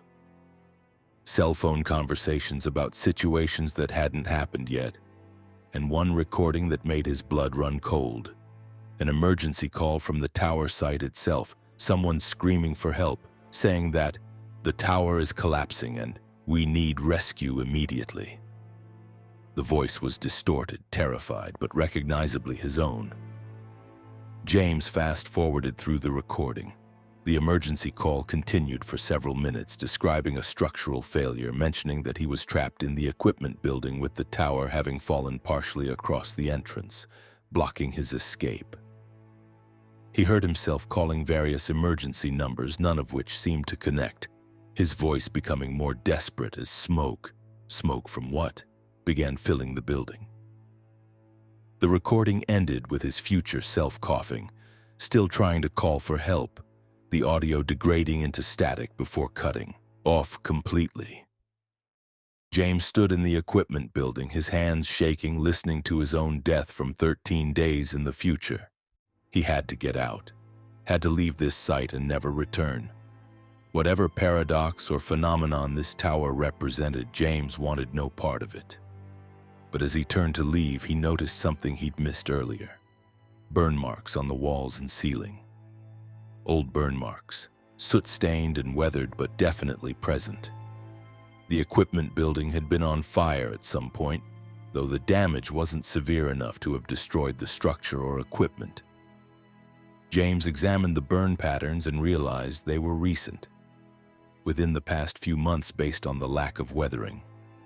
But the building had been sealed since 2003 according to the logbook, and he'd had to cut off a corroded padlock to enter. How could there be recent fire damage in a building that had been locked for 18 years? The answer crept over him like ice water. The fire hadn't happened yet, at least not in his present, but it had happened from the tower's perspective, in one of the multiple timelines the equipment was receiving from. The burn marks existed because the tower existed partially in multiple times simultaneously, accumulating damage from events in its past, present, and future all at once. James noticed other anomalies once he started looking. Rust on equipment that appeared and disappeared depending on his viewing angle, as if he was seeing the same objects at different stages of decay simultaneously. Dust patterns on the floor that seemed to shift when he wasn't looking directly at them. And most disturbing, a body-shaped outline on the floor near the entrance. The kind left by a corpse, staining concrete with biological fluids, but faint, translucent, as if it existed in probable future rather than definite present. His own outline. James recognized the size and shape, saw where his work boots had been positioned, where his head had rested. This was where he would die in 13 days, where his future body would lie while smoke filled the building and the tower collapsed across the exit. He ran. James burst from the equipment building and sprinted toward his truck, every instinct screaming at him to leave this place immediately. But as he reached for his truck's door handle, he heard something from the tower that stopped him. His own voice, amplified through loudspeakers mounted on the structure, playing the emergency call he'd heard on the recording. "Please, someone help me. The tower is collapsing. I'm trapped in the equipment building and I can't get out. There's smoke everywhere and I can't breathe. This is Tower KY447 in the Daniel Boone National Forest. Please send rescue." The call was playing in real time, broadcast from the tower's speakers, his future self's desperate pleas echoing across the mountain ridge. James covered his ears and ran, but the sound followed him down the access road, his own voice calling for help from a future that seemed increasingly certain. He drove back to civilization and filed the most vague work order report he could manage. Site inspected, Legacy equipment operational. No immediate maintenance required. Recommend low-priority monitoring. James didn't mention the temporal anomalies, the future recordings, or the outline of his future corpse. He simply marked the site as inspected and hoped he'd never receive another work order for Tower KY447. But avoiding the tower didn't stop the phenomenon from affecting him. James began receiving phone calls on his cell phone, calls from himself, from numbers that matched his own, conversations where his future self tried to warn him about upcoming events. The calls were fragmentary, full of static, but he caught phrases. Don't go to the tower on November 15th. The structural inspection was wrong. They're going to send you back. James tried to ignore the calls, but they became more frequent and more urgent. His future self seemed desperate to change the timeline, to prevent whatever was going to happen on November 15th. But the content of the warnings was contradictory. Some calls said to avoid the tower. Others said he had to go back to prevent a worse outcome. Still others suggested the entire timeline was already fixed and nothing he did would matter. On November 10th, James received a work order marked Urgent, Immediate Response Required. Tower KY447 was showing critical fault conditions, and he was the only available technician qualified to assess and repair the equipment. The work order specifically required an on-site visit no later than November 15th. James tried to refuse, explaining to his supervisor that the site was potentially unsafe, that he had concerns about structural integrity. But his supervisor was insistent. The tower was broadcasting interference across multiple frequency bands, affecting emergency services communication for 3 counties. The FCC was involved, threatening fines. James had to go, had to shut down the problematic equipment regardless of personal concerns. He spent the next few days researching temporal paradoxes and causality loops, trying to understand if his future death was fixed or if he could avoid it. The physics was contradictory. Some theories suggested that information from the future proved the timeline was deterministic, that his death was inevitable. Others suggested that receiving information from the future created branching timelines, that his awareness of the danger might allow him to avoid it in his timeline while still dying in others.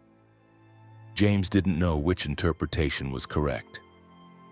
But on the morning of November 15th, he loaded his truck with emergency equipment, fire extinguisher, emergency beacon, satellite phone, portable cutting tools, and drove back toward Tower KY447. He'd timed his arrival for mid-afternoon, the same time, period he'd heard in the emergency call recording. If the event was fixed in time, it would happen regardless of when he arrived.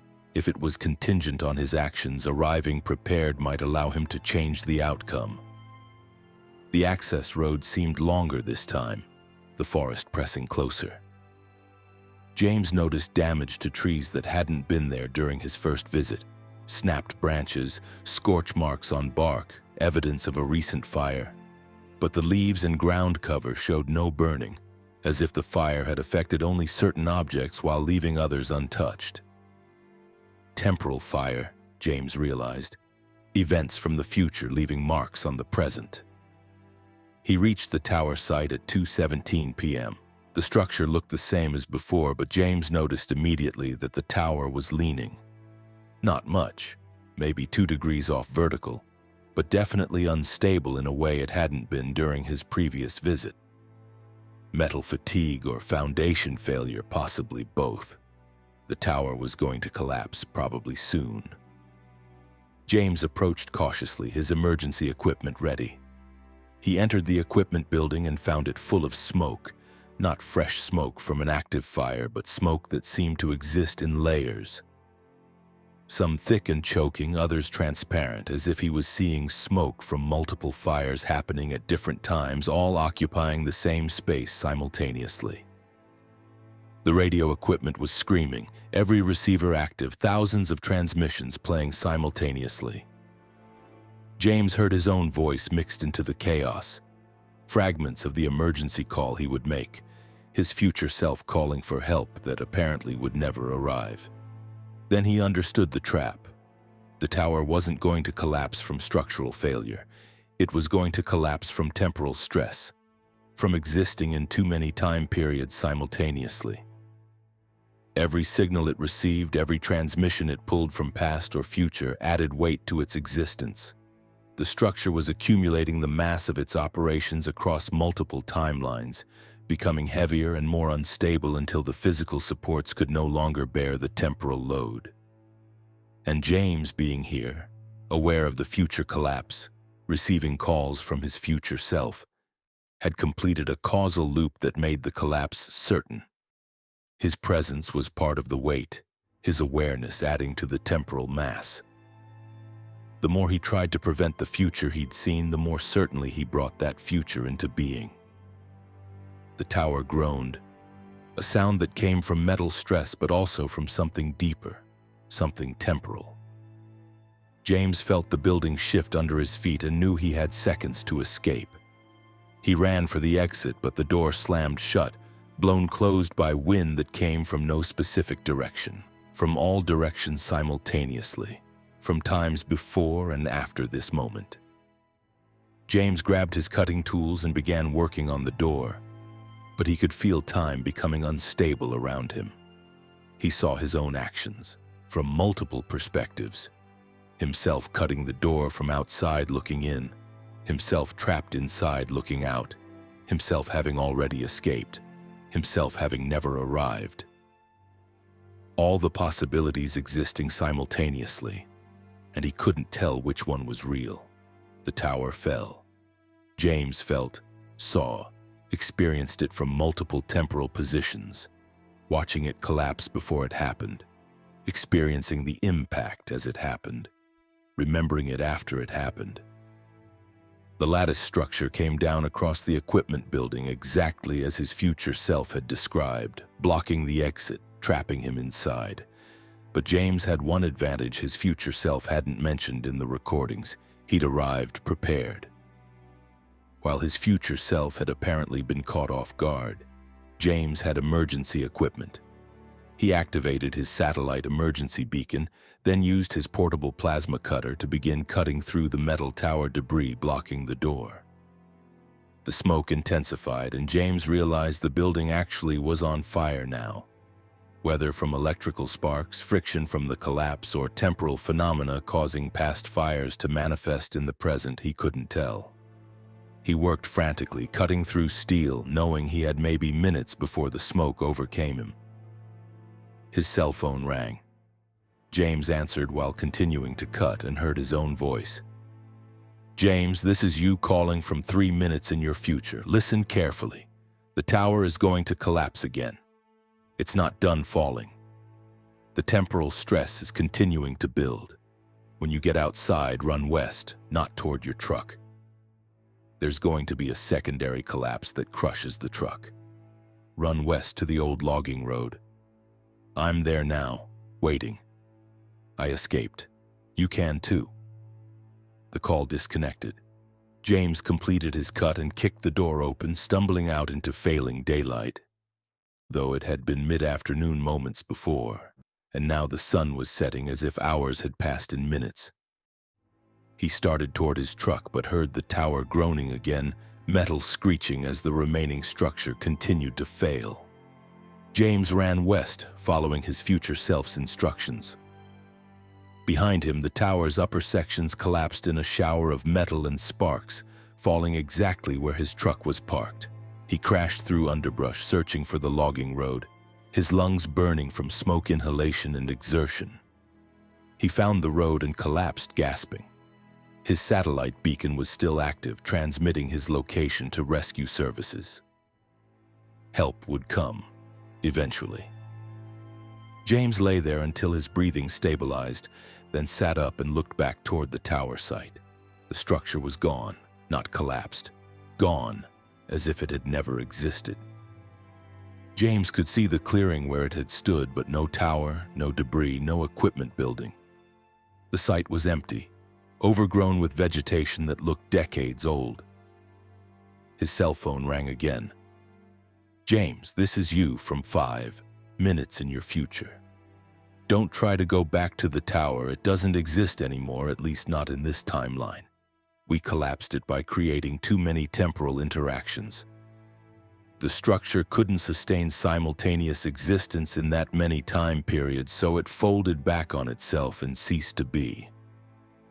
Tower KY447 never existed after 2003, and now our timeline has synchronized with that reality. The recordings, the logbook, the emergency calls, they happened in other timelines, branching possibilities that we've now collapsed into non-existence. Did I change the future? James asked the phone, talking to himself. The recording showed me dying. Did I escape that timeline? You escaped one timeline, his future voice replied. But there are others. The tower might be gone here, but it exists in other wens, still pulling transmissions, still recording futures. Some version of you died there, is still dying there, trapped in the timeline where you didn't arrive prepared. But this version escaped. This version survived. That's all we can control, our own timeline, our own choices. The other possibilities exist independently. The call ended. James sat on the logging road until rescue services arrived, drawn by his emergency beacon. He told them about a tower collapse, about barely escaping, about needing medical evaluation for smoke inhalation. He didn't mention temporal anomalies or calls from his future self. The rescue team found no evidence of a collapsed tower. According to their records, no communication tower had ever existed at the coordinates James provided. His company's database, when checked later, showed no record of Tower KY447. The work orders he'd received had vanished from the system. Even the mileage logs from his truck showed he'd never driven to that location. James Sullivan left the telecommunications industry 3 weeks later, moving to coastal Florida where there are no mountains and few opportunities for temporal anomalies.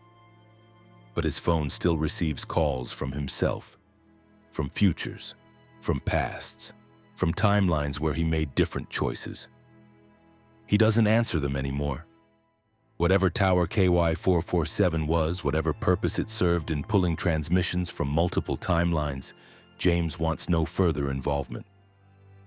But sometimes, late at night, he hears radio signals that shouldn't exist, broadcasts from stations in the future, conversations from times that haven't happened yet, his own voice calling from various wens existing simultaneously in the electromagnetic spectrum that surrounds us all. The tower is gone, but the phenomenon remains, scattered across frequency bands, waiting for the right receiver to pull it back into consolidated existence.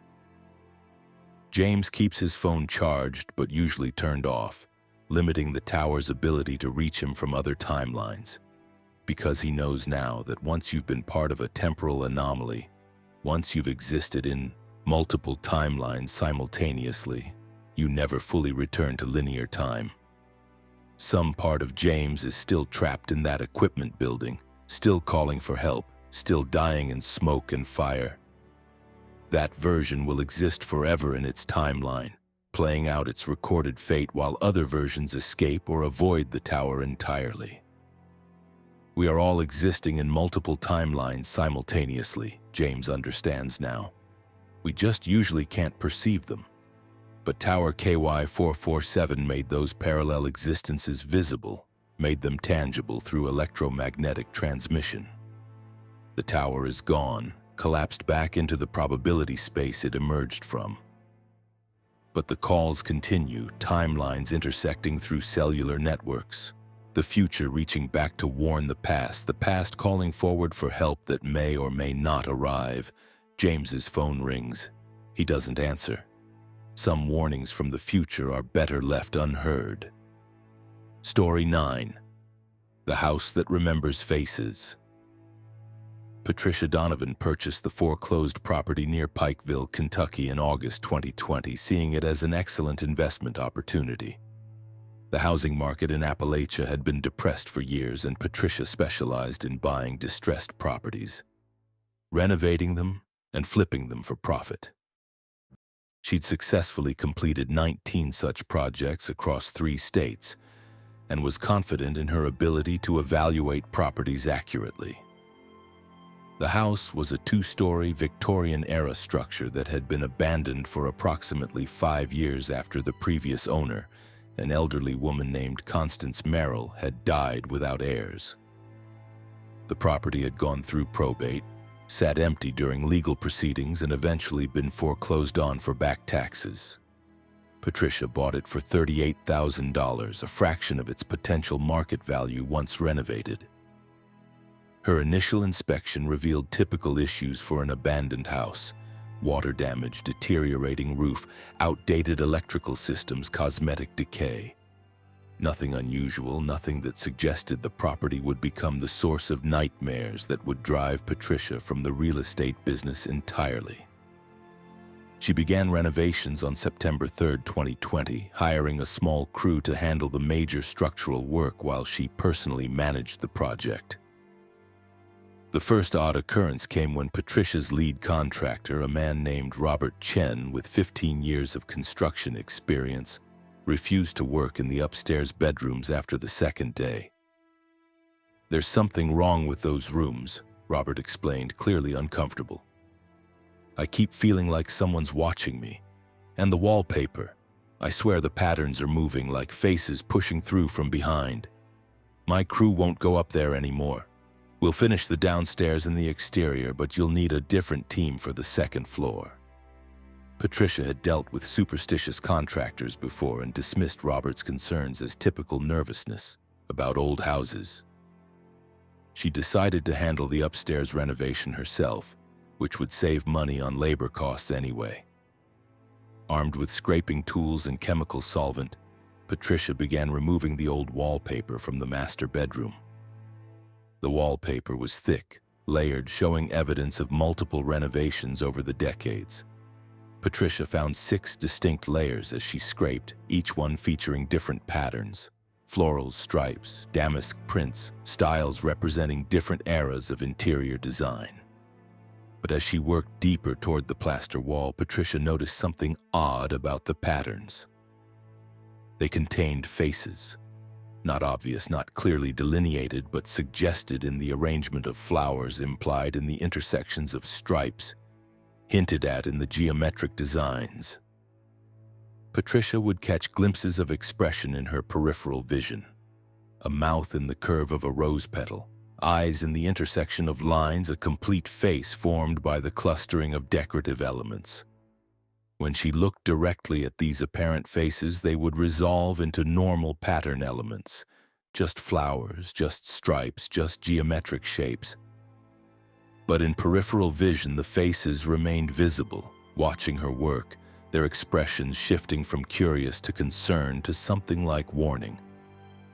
Patricia tried to convince herself it was pareidolia, the tendency for human brains to recognize faces in random patterns. But the effect was too consistent, too intentional.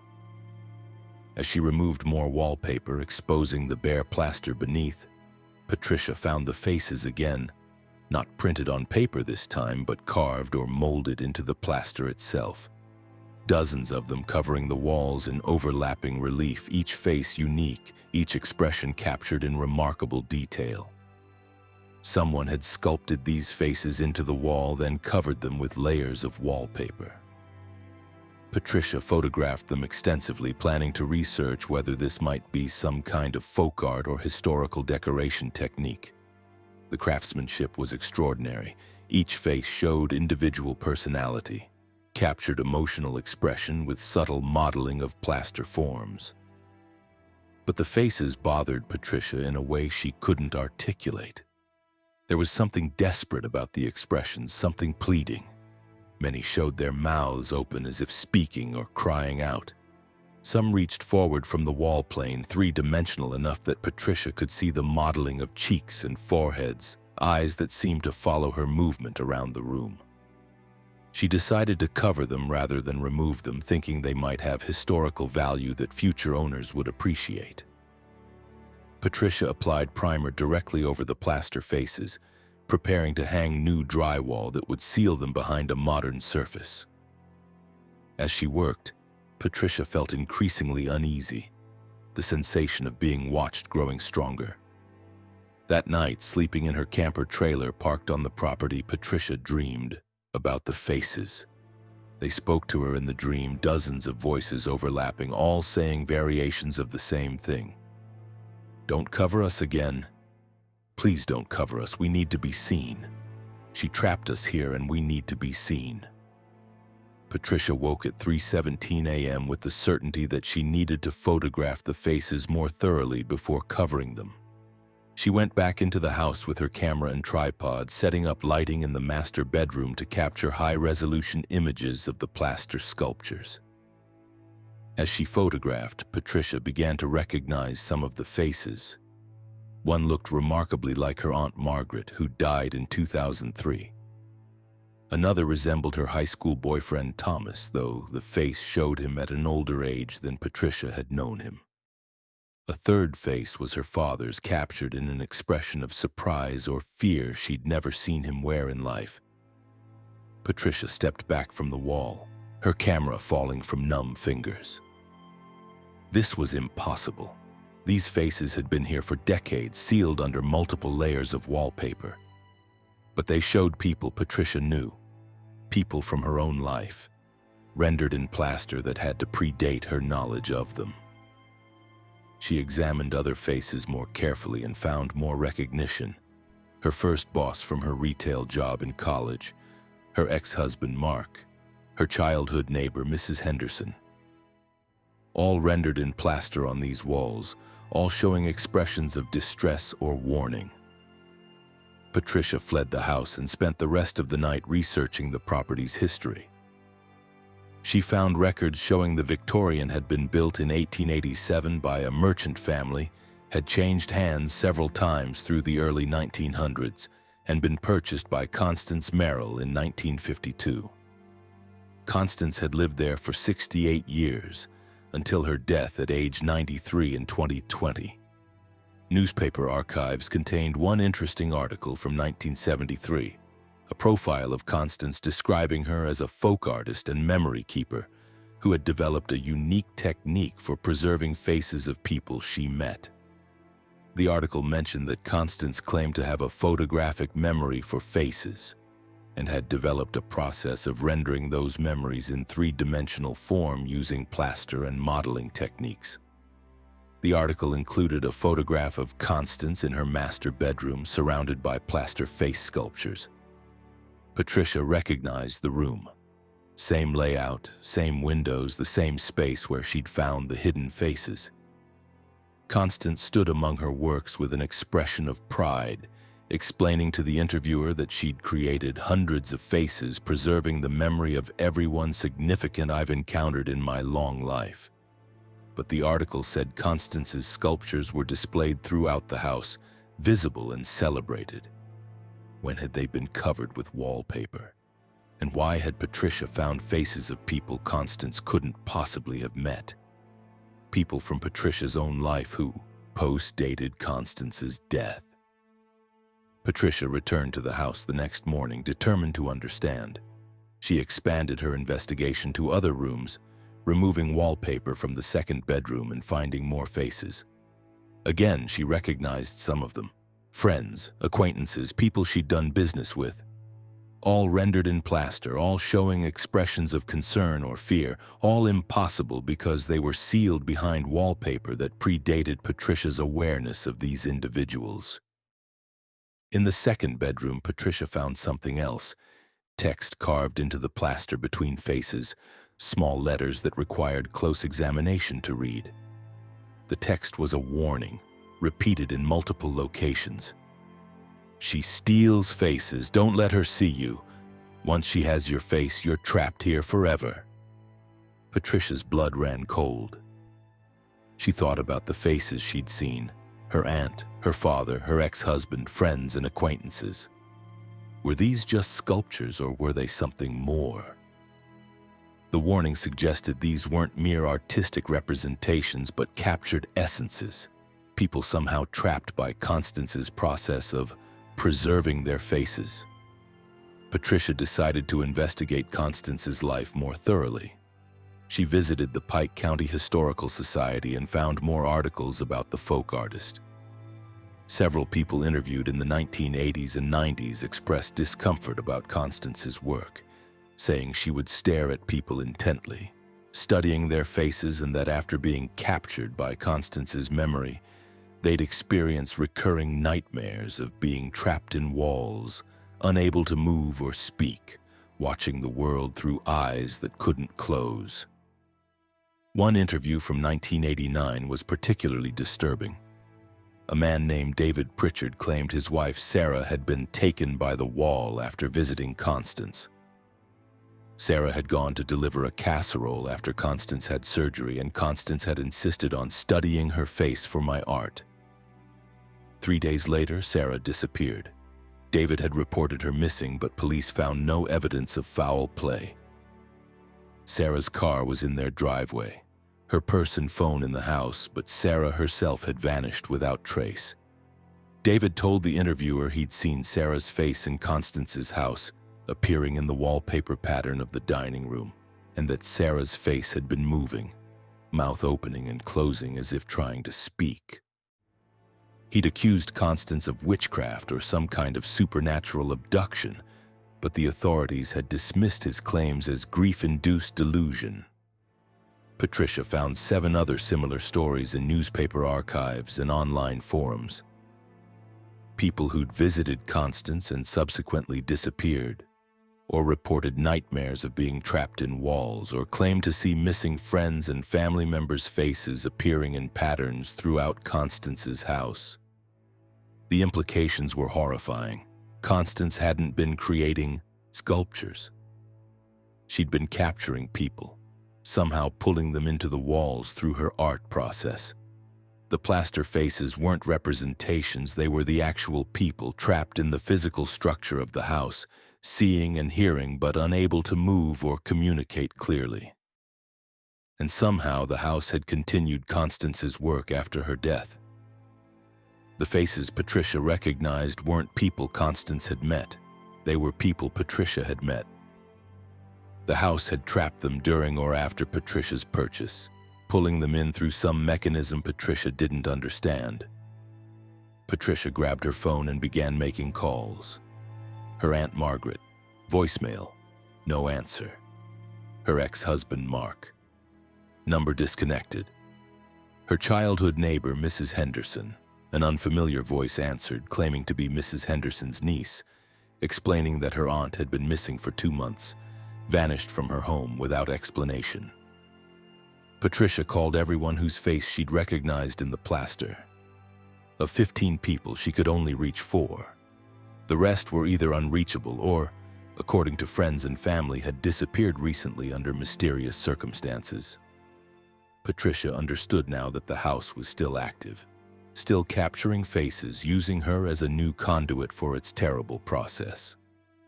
Somehow, by purchasing the property and working on it, she'd become linked to Constance's art, and the house was using that connection to reach people in Patricia's life and pull them into its walls. She had to destroy the faces, had to free whoever was trapped. Patricia went to her truck and got a sledgehammer, returning to the master bedroom with intention to smash through the plaster and break the faces, hoping that would release whatever was trapped. But when she raised the hammer, Patricia heard screaming. Not through her ears, through her mind, directly into her consciousness. Dozens of voices all screaming "no" simultaneously. The faces in the plaster were moving now, clearly and obviously, their mouths open in terror, eyes wide. Patricia lowered the hammer. "What do you want?" she asked the walls. The screaming stopped. The faces' mouths moved, forming words, though no sound emerged that Patricia could hear normally. She watched their lips and understood. "Free us properly, not by destroying. You have to reverse the process." "How?" Patricia asked. "I don't know how this was done." The faces directed her attention to a section of wall near the closet. Patricia approached and found carved instructions hidden among the faces. Small text providing directions for releasing captured memories into physical form. The process involved a specific combination of plaster removal techniques, herbal preparations, and spoken words in a language Patricia didn't recognize. She spent the next 3 days following the instructions, preparing the herbal mixture from plants she had to harvest in the surrounding forests, practicing pronunciation of the strange phrases. When she was ready, Patricia began the release process, starting with her Aunt Margaret's face. Patricia carefully removed the plaster around the face, applied the herbal preparation, and spoke the words. The face became fluid, the plaster seeming to liquefy while maintaining its shape. Then gradually, color flowed into the pale form. Skin tones, eye color, the warmth of living tissue. The face pushed forward from the wall, neck following, then shoulders, a complete human form emerging from the plaster like someone stepping through a doorway. Aunt Margaret collapsed onto the floor, gasping, disoriented but alive. She was wearing the clothes she'd disappeared in 2 months earlier, preserved perfectly during her time in the wall. Patricia wrapped her in blankets and helped her to the trailer, where Margaret slowly recovered enough to speak. "I was visiting you," Margaret explained, her voice hoarse. "You just bought this house and I wanted to see it. I walked up to the porch, knocked on the door, and then I was inside the wall. I could see out through tiny gaps in the plaster. I could hear everything. I watched you working, tried to call out, but I couldn't make sound. I was trapped, aware, watching days pass, but unable to move or escape." Patricia spent the next 2 weeks releasing all the trapped faces. Some were people who'd been missing for months, captured after Patricia bought the house. Others had been trapped for years or even decades, their physical bodies somehow preserved in the wall during their captivity. Patricia called medical services and family members, reuniting 17 people with their lives outside the wall. But dozens of faces remained. People Patricia didn't recognize, people who'd been captured during Constance's lifetime. When Patricia tried to release them, she found the process didn't work. These faces were too old, too deeply embedded, or perhaps their physical bodies had died from other causes during their imprisonment, leaving only the faces as permanent residents of the wall. Patricia documented everything and contacted paranormal researchers, hoping to find someone who understood the phenomenon and could help free the remaining trapped faces. But the house had other ideas. On the night of September 28, 2020, Patricia woke to find herself unable to move, lying in her camper bed but somehow also aware of being pressed against a cold, flat surface. She could see her camper interior from an odd angle, and gradually Patricia realized she was seeing from inside the wall of the master bedroom back in the house. Her own face had been captured while she slept, pulled into the plaster by a house that apparently wanted to maintain its collection despite Patricia's efforts to free the trapped. Patricia struggled against the capture, using the techniques she'd learned during the release process, speaking the words of reversal while pressing against the plaster that enclosed her. After hours of effort, she managed to push free, emerging from the wall back into her physical body in the camper, gasping and trembling. Patricia fled that night, abandoning her renovation project, her tools, everything. She listed the property as is at a significant loss and sold it within a week to a developer who planned to demolish the structure and build modern condominiums. The demolition crew reported unusual findings during the teardown. Plaster faces appearing in every room. Some areas containing hundreds of overlapping faces, creating textured surfaces like a relief map made from human expressions. The crew also reported recurring nightmares after working on the property. Dreams of being trapped in walls, watching demolition proceed around them while unable to move or call for help. The developer halted construction after the demolition crew refused to continue working. The property sat empty for a year before being sold again at another loss. The new owners attempted to develop it but experienced similar issues.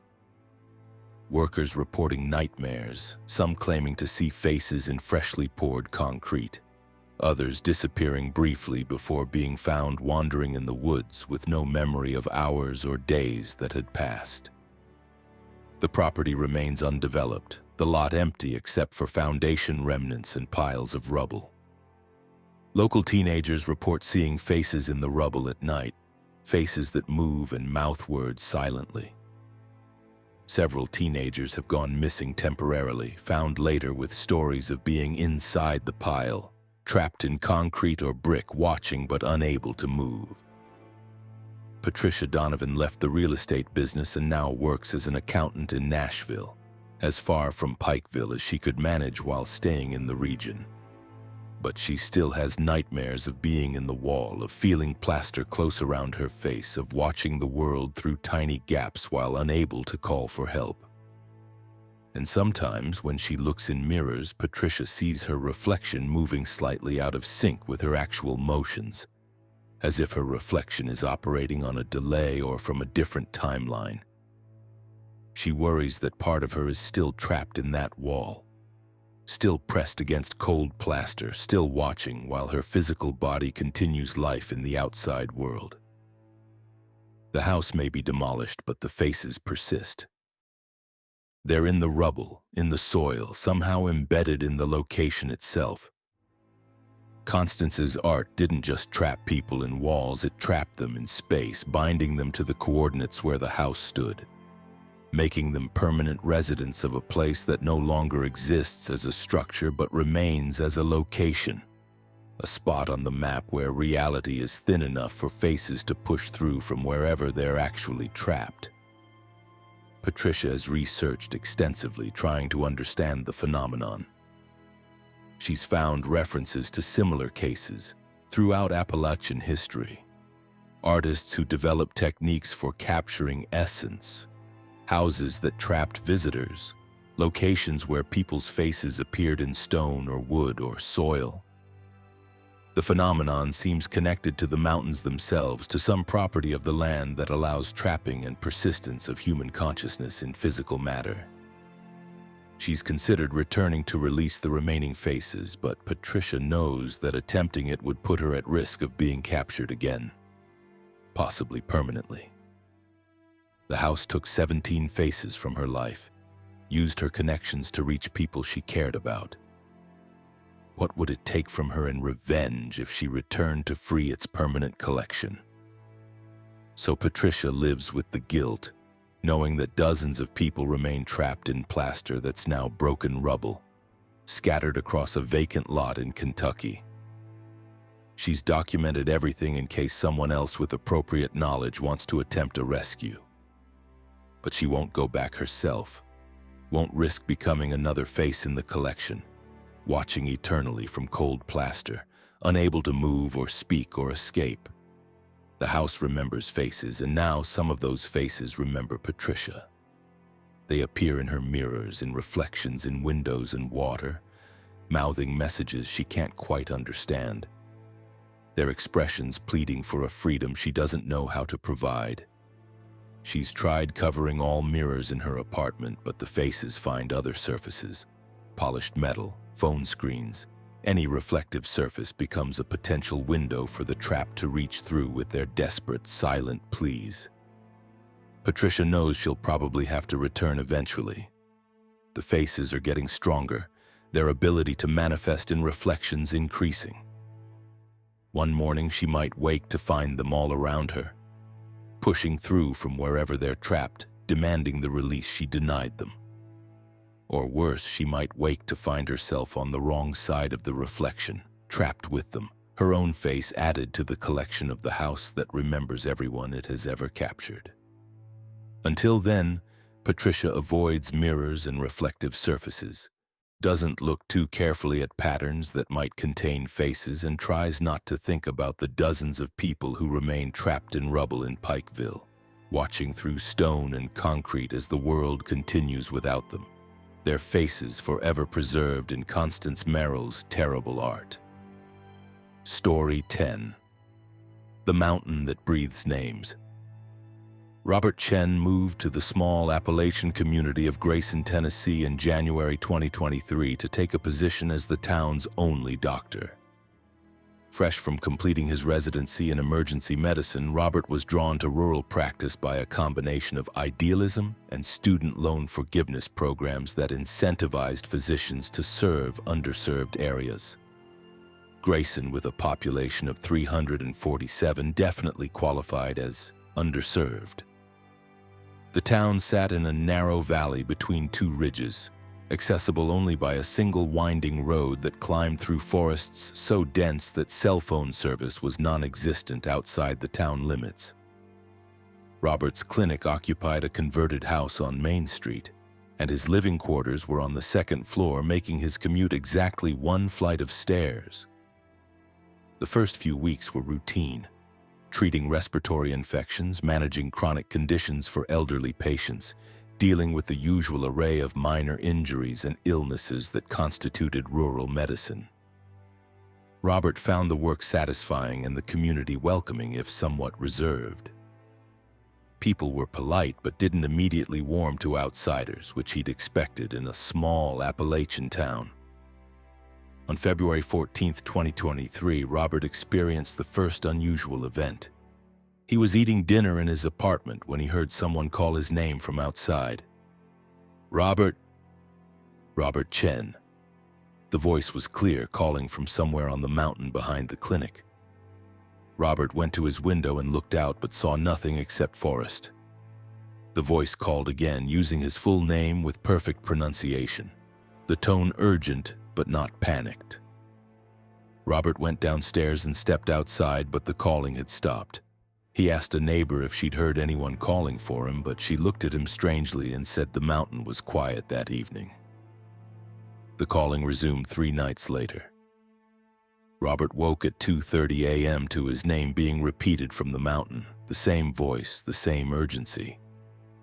This time, Robert grabbed a flashlight and walked to the edge of town where the forest began, following the sound.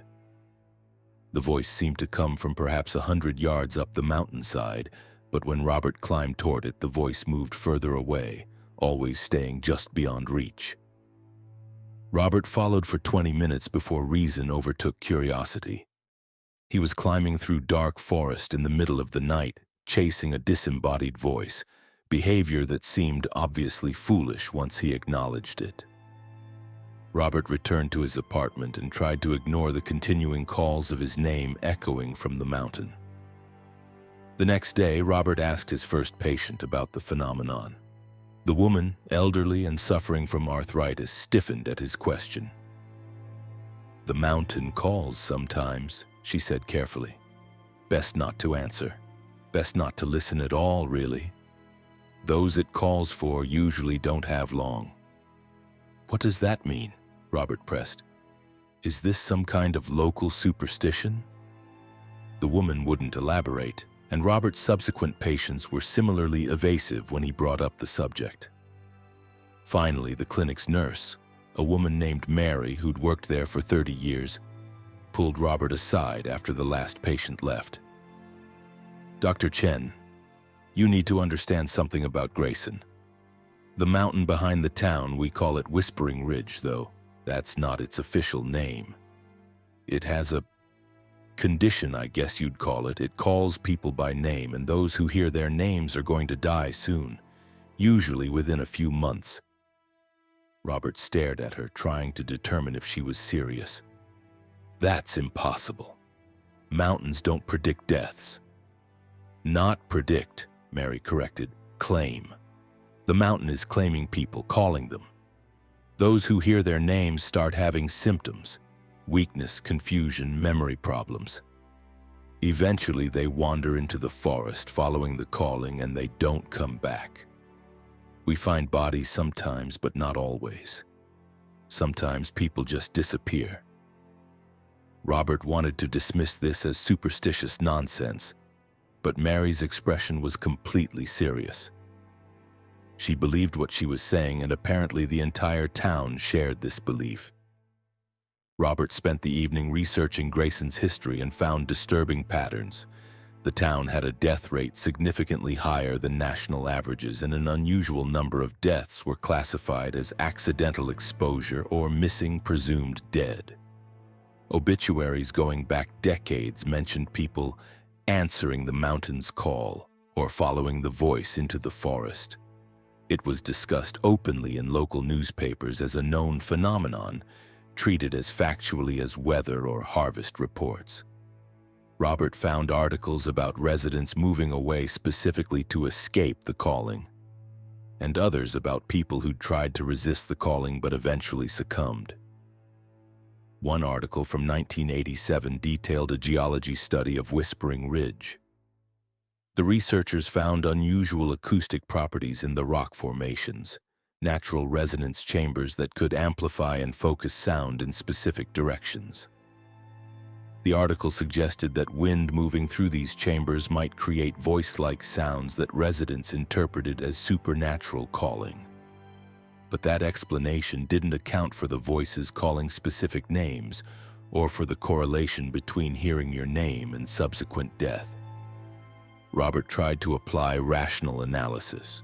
Perhaps people who were already sick were more susceptible to auditory hallucinations, and their deaths were coincidental rather than caused by the mountain. But that didn't explain Robert hearing his own name when he was in perfect health. The calling continued nightly.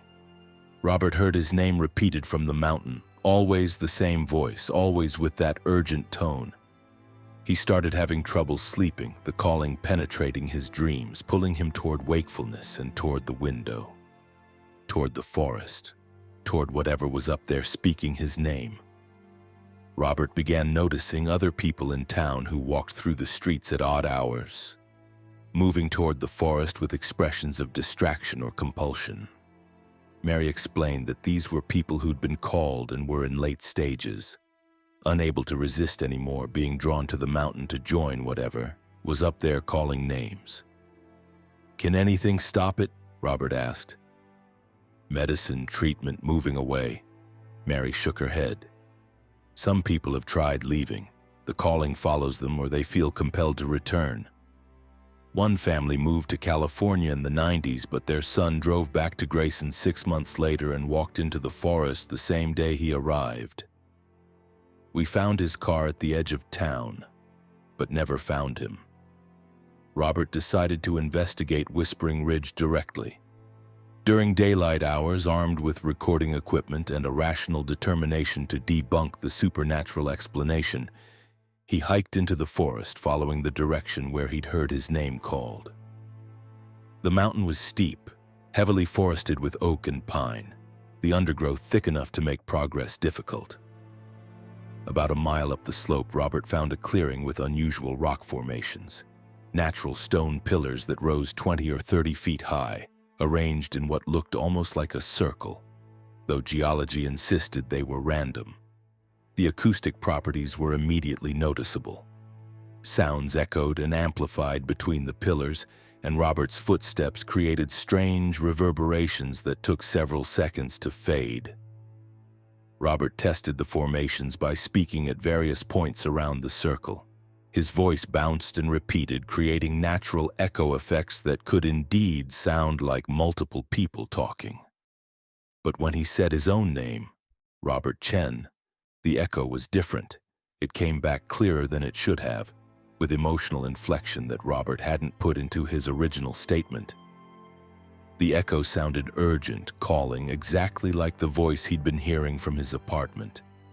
Robert recorded extensively, documenting the acoustic phenomena.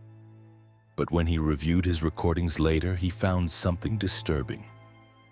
In addition to his voice and its echoes, there were other voices in the background. Dozens of them, all calling names, an overlapping chorus of voices saying Sarah Mitchell and Thomas Grayson and Jennifer Wu and hundreds of other names, all repeating constantly in that same urgent tone. Robert checked his recordings against obituaries from Grayson's history and found matches. Sarah Mitchell had died in 1993 of exposure found in the forest. Thomas Grayson had disappeared in 2007 and was never found. Jennifer Wu had died in 2015, officially from a heart condition, but her obituary mentioned she'd answered the mountain's call. The voices Robert recorded weren't random. They were calling the names of people who died, continuing to call them years or decades after their deaths. And mixed among those historical names, Robert heard recent ones. David Pritchard, still alive, a mechanic in town. Emily Thompson, still alive, who ran the general store. Robert Chen, him alive and listening to a recording of his own death being called by the mountain. Robert visited David Pritchard and asked if he'd heard his name called from the mountain.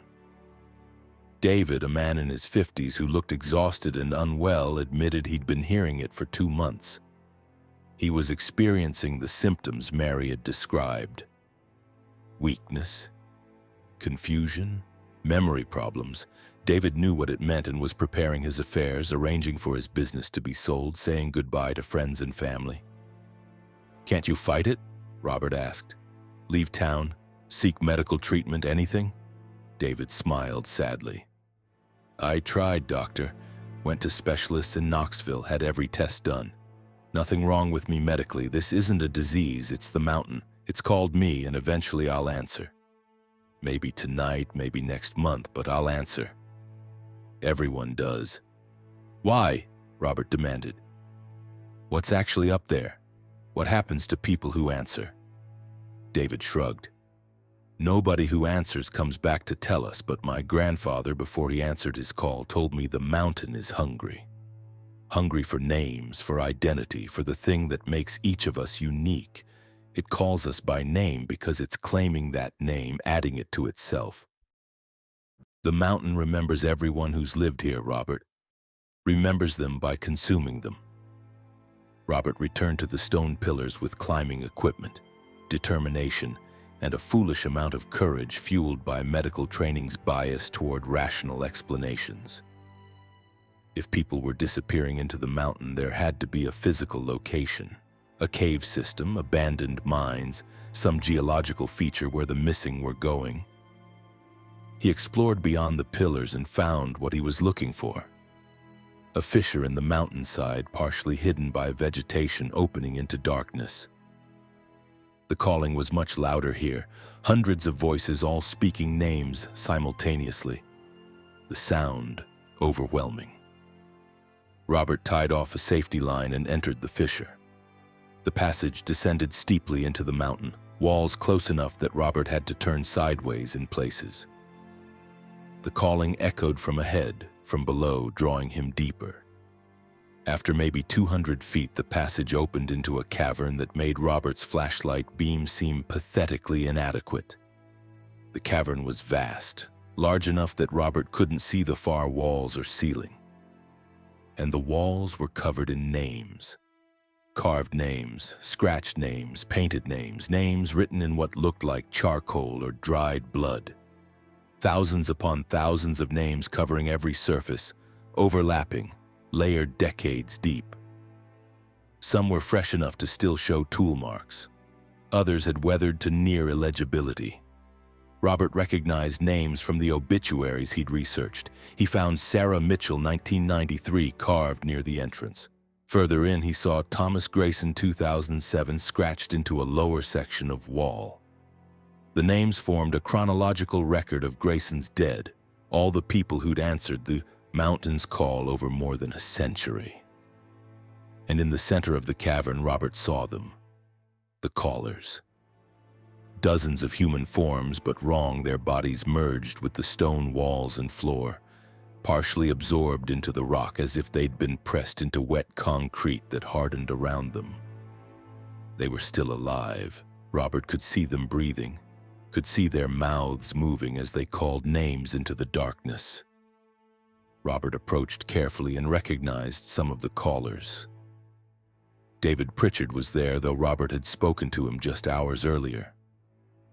David's lower body was already merged with the cavern floor, stone flowing up around his waist while his upper body remained flesh. His mouth moved, calling Emily Thompson, over and over in that urgent tone. Others were further along in the transformation, only their heads remaining visible above the stone, mouths opening and closing, calling names. A few were completely subsumed, only vague body shapes visible in the rock. But their voices somehow still emanated from the stone itself, continuing to call even after their physical forms were entirely consumed. Robert stumbled backward, his flashlight sweeping across the horrific scene. This was how the mountain claimed people, by literally absorbing them, turning them into part of itself, using them as perpetual callers to draw more victims. The mountain was a living thing, or at least it behaved like one, growing by consuming the people who lived near it, adding their voices to its chorus of calling. David Pritchard's eyes turned toward Robert, recognition flickering across his features even as his torso continued sinking into the stone floor. "Dr. Chen," David said in his normal voice, not the calling voice. "You shouldn't be here. You heard your name, but you didn't answer. You came to investigate instead. The mountain doesn't like that." "How did you get here?" Robert asked. "I saw you hours ago in town." "I'm in both places," David replied, his voice calm despite his situation. "Part of me is still in my shop, still talking to customers, but part of me is already here, already being absorbed. Time works different in the mountain. It claims us before we arrive, pulls us in across days or weeks, so we exist in multiple places simultaneously. Until finally all of our pieces are here and we're completely absorbed." The other callers' voices grew louder and Robert heard his own name joining the chorus. Robert Chen, Robert Chen. Not just from the partially absorbed people, but from the walls themselves, from the stone, from the mountain, using voices it had already consumed to call to him. Robert ran. He scrambled back through the narrow passage, hands and knees scraping against rock, his safety line tangling as he pulled himself toward daylight. Behind him, the calling intensified, his name repeated in dozens of tones and accents, the mountain using every voice it had ever absorbed to call him back. Robert emerged from the fissure and kept running, crashing down the mountainside, not stopping until he reached his clinic. He packed immediately, throwing essentials into his car, planning to leave Grayson and never return. But when Robert tried to start his car, the engine wouldn't turn over. Dead battery, though it had been fine hours before. He tried calling for a tow truck, but his phone had no signal despite being in town where coverage usually existed. Robert walked to the general store to ask Emily Thompson if he could use her phone, but Emily looked at him blankly, not recognizing him despite having spoken with him daily for 6 weeks. "I'm sorry," Emily said politely. "Do I know you? Are you new in town?" Robert realized what was happening. The mountain had started claiming him, erasing him from the present just as it had begun to do with David Pritchard. Parts of Robert were already in the cavern being absorbed, and those parts were being removed from his timeline, creating gaps where he'd been. He checked his wallet and found his medical license showed a different name. His driver's license was blank where his photo should be.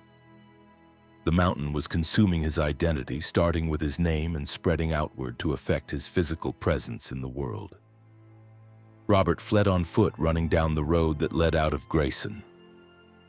But the road seemed longer than he remembered, stretching impossibly, and after an hour of running, Robert found himself back at the edge of town, the road having somehow looped back on itself. He tried again, taking careful note of landmarks, but with the same result. The road led back to Grayson no matter which direction he traveled. The mountain had him. Robert could feel the calling intensifying, his name repeated constantly now, audible even indoors, even through closed windows. He felt the pull toward the forest, toward the stone pillars, toward the cavern where David and dozens of others were being slowly absorbed into the living mountain. Robert barricaded himself in his clinic, locking doors and windows, attempting to resist through pure stubbornness. But the calling came from inside now, reverberating through his own bones and teeth, his name spoken by his own vocal cords without his conscious control. He found himself speaking, "Robert Chen, Robert Chen," his mouth forming the words involuntarily, calling himself to join the mountain. For 3 days, Robert resisted, not sleeping, barely eating, fighting the compulsion to walk into the forest. Mary brought him food and looked at him with profound sadness, seeing the symptoms she'd witnessed in dozens of others over her 30 years in Grayson. "It's not your fault, doctor," she said through the locked door. "The mountain chooses who it chooses. Fighting just makes the transition harder. Most people, once they hear their name, they accept it within a few weeks. You're strong to have resisted this long, but strength doesn't matter. The mountain always wins eventually." "Why?" Robert asked through the door, his voice hoarse from involuntarily calling his own name. "What's the purpose? Why does it do this?" "Nobody knows," Mary replied. "It's been happening since before Grayson was founded. The original settlers found the cavern and the absorbed people already there, calling names in languages the settlers didn't recognize. The mountain has been consuming people for centuries at least, maybe longer. It might be the mountain is actually a living thing that feeds on identity, on selfhood. Or it might be something else entirely, something we don't have concepts to understand." On the 4th day, Robert's resistance broke. He found himself unlocking the clinic door and walking toward the forest without conscious decision, his body moving independently of his will. He climbed the mountain in a daze following the calling and entered the cavern to find David Pritchard now absorbed up to his neck, still calling Emily Thompson's name. Robert took his place among the callers. He felt the stone floor becoming warm and soft beneath his feet, felt it flowing up around his ankles, his calves. Solid rock becoming fluid and then solid again as it consumed him. The process was painless, almost peaceful. And Robert found his mouth opening to call other names, people still alive in Grayson, people he'd treated in his brief time as the town's doctor, his voice adding to the mountain's chorus of calling. As the stone rose around him, Robert experienced a strange expansion of consciousness. He could feel the mountain, sense its vast patient hunger, understand that it had been doing this for millennia, consuming people one name at a time, adding their voices to its collection, using them to call more victims. The mountain was a trap, a patient predator that had learned to use humanity's social nature against itself, exploiting the human response to hearing one's name called. Robert could also sense all the other absorbed people, their consciousness merged with the mountains, existing as individual voices but also as parts of a larger awareness. He felt their acceptance, their resignation, and gradually his own resistance faded into the same peaceful surrender. The mountain had him. The calling would continue. Other doctors would come to Grayson and eventually hear their names called. The cycle would persist for as long as the mountain stood. Mary found Robert's clinic empty a week later, his belongings still there but no sign of where he'd gone. She filed the appropriate reports, notified the medical board, and began the process of requesting a new doctor for the town. Grayson had lost 23 physicians over the decades, all of them answering the mountain's call within months of arrival. Eventually, another idealistic young doctor would be recruited, drawn by student, loan forgiveness, and the romance of rural medicine. And the pattern would repeat. In the cavern beneath Whispering Ridge, Robert Chen's voice joins the chorus. He calls the names of people still living in Grayson, his tone urgent but not panicked, drawing them toward the mountain that consumes identity one person at a time. David Pritchard is now entirely absorbed, his voice emanating from solid stone. Emily Thompson arrived yesterday and is being claimed, the stone flowing around her as she calls her own replacement's name. The mountain remembers all the names it has consumed, preserves them in stone, and calls them perpetually. The names of people from centuries past echo through the cavern alongside recent additions, all of them layered together in an acoustic palimpsest of human identity being slowly digested by something vast and patient and hungry. Grayson endures. The town persists, generation after generation, losing members to the mountain but continuing anyway because people are stubborn and attached to place. Because leaving means abandoning family and history. Because the mountain only claims a few each year and the rest convince themselves they won't be chosen. And deep in the cavern, the absorbed continue calling. New voices are added monthly, sometimes weekly during periods when the mountain is particularly active. They call the names of the living, draw them into the forest, welcome them into the stone where identities dissolve and merge with the mountain's patient eternal hunger. The mountain breathes names. It speaks them in voices stolen from centuries of victims. It remembers everyone who has ever been absorbed and uses their voices to call for more. And in Grayson, Tennessee, the people listen for their names to be called, knowing that someday, inevitably, they'll hear the mountain speaking specifically to them, using voices of friends and family already consumed, calling them home to the stone where all names eventually end. Robert Chen calls for the next victim. His voice is clear and urgent, carrying through rock and forest, reaching Grayson with acoustic precision.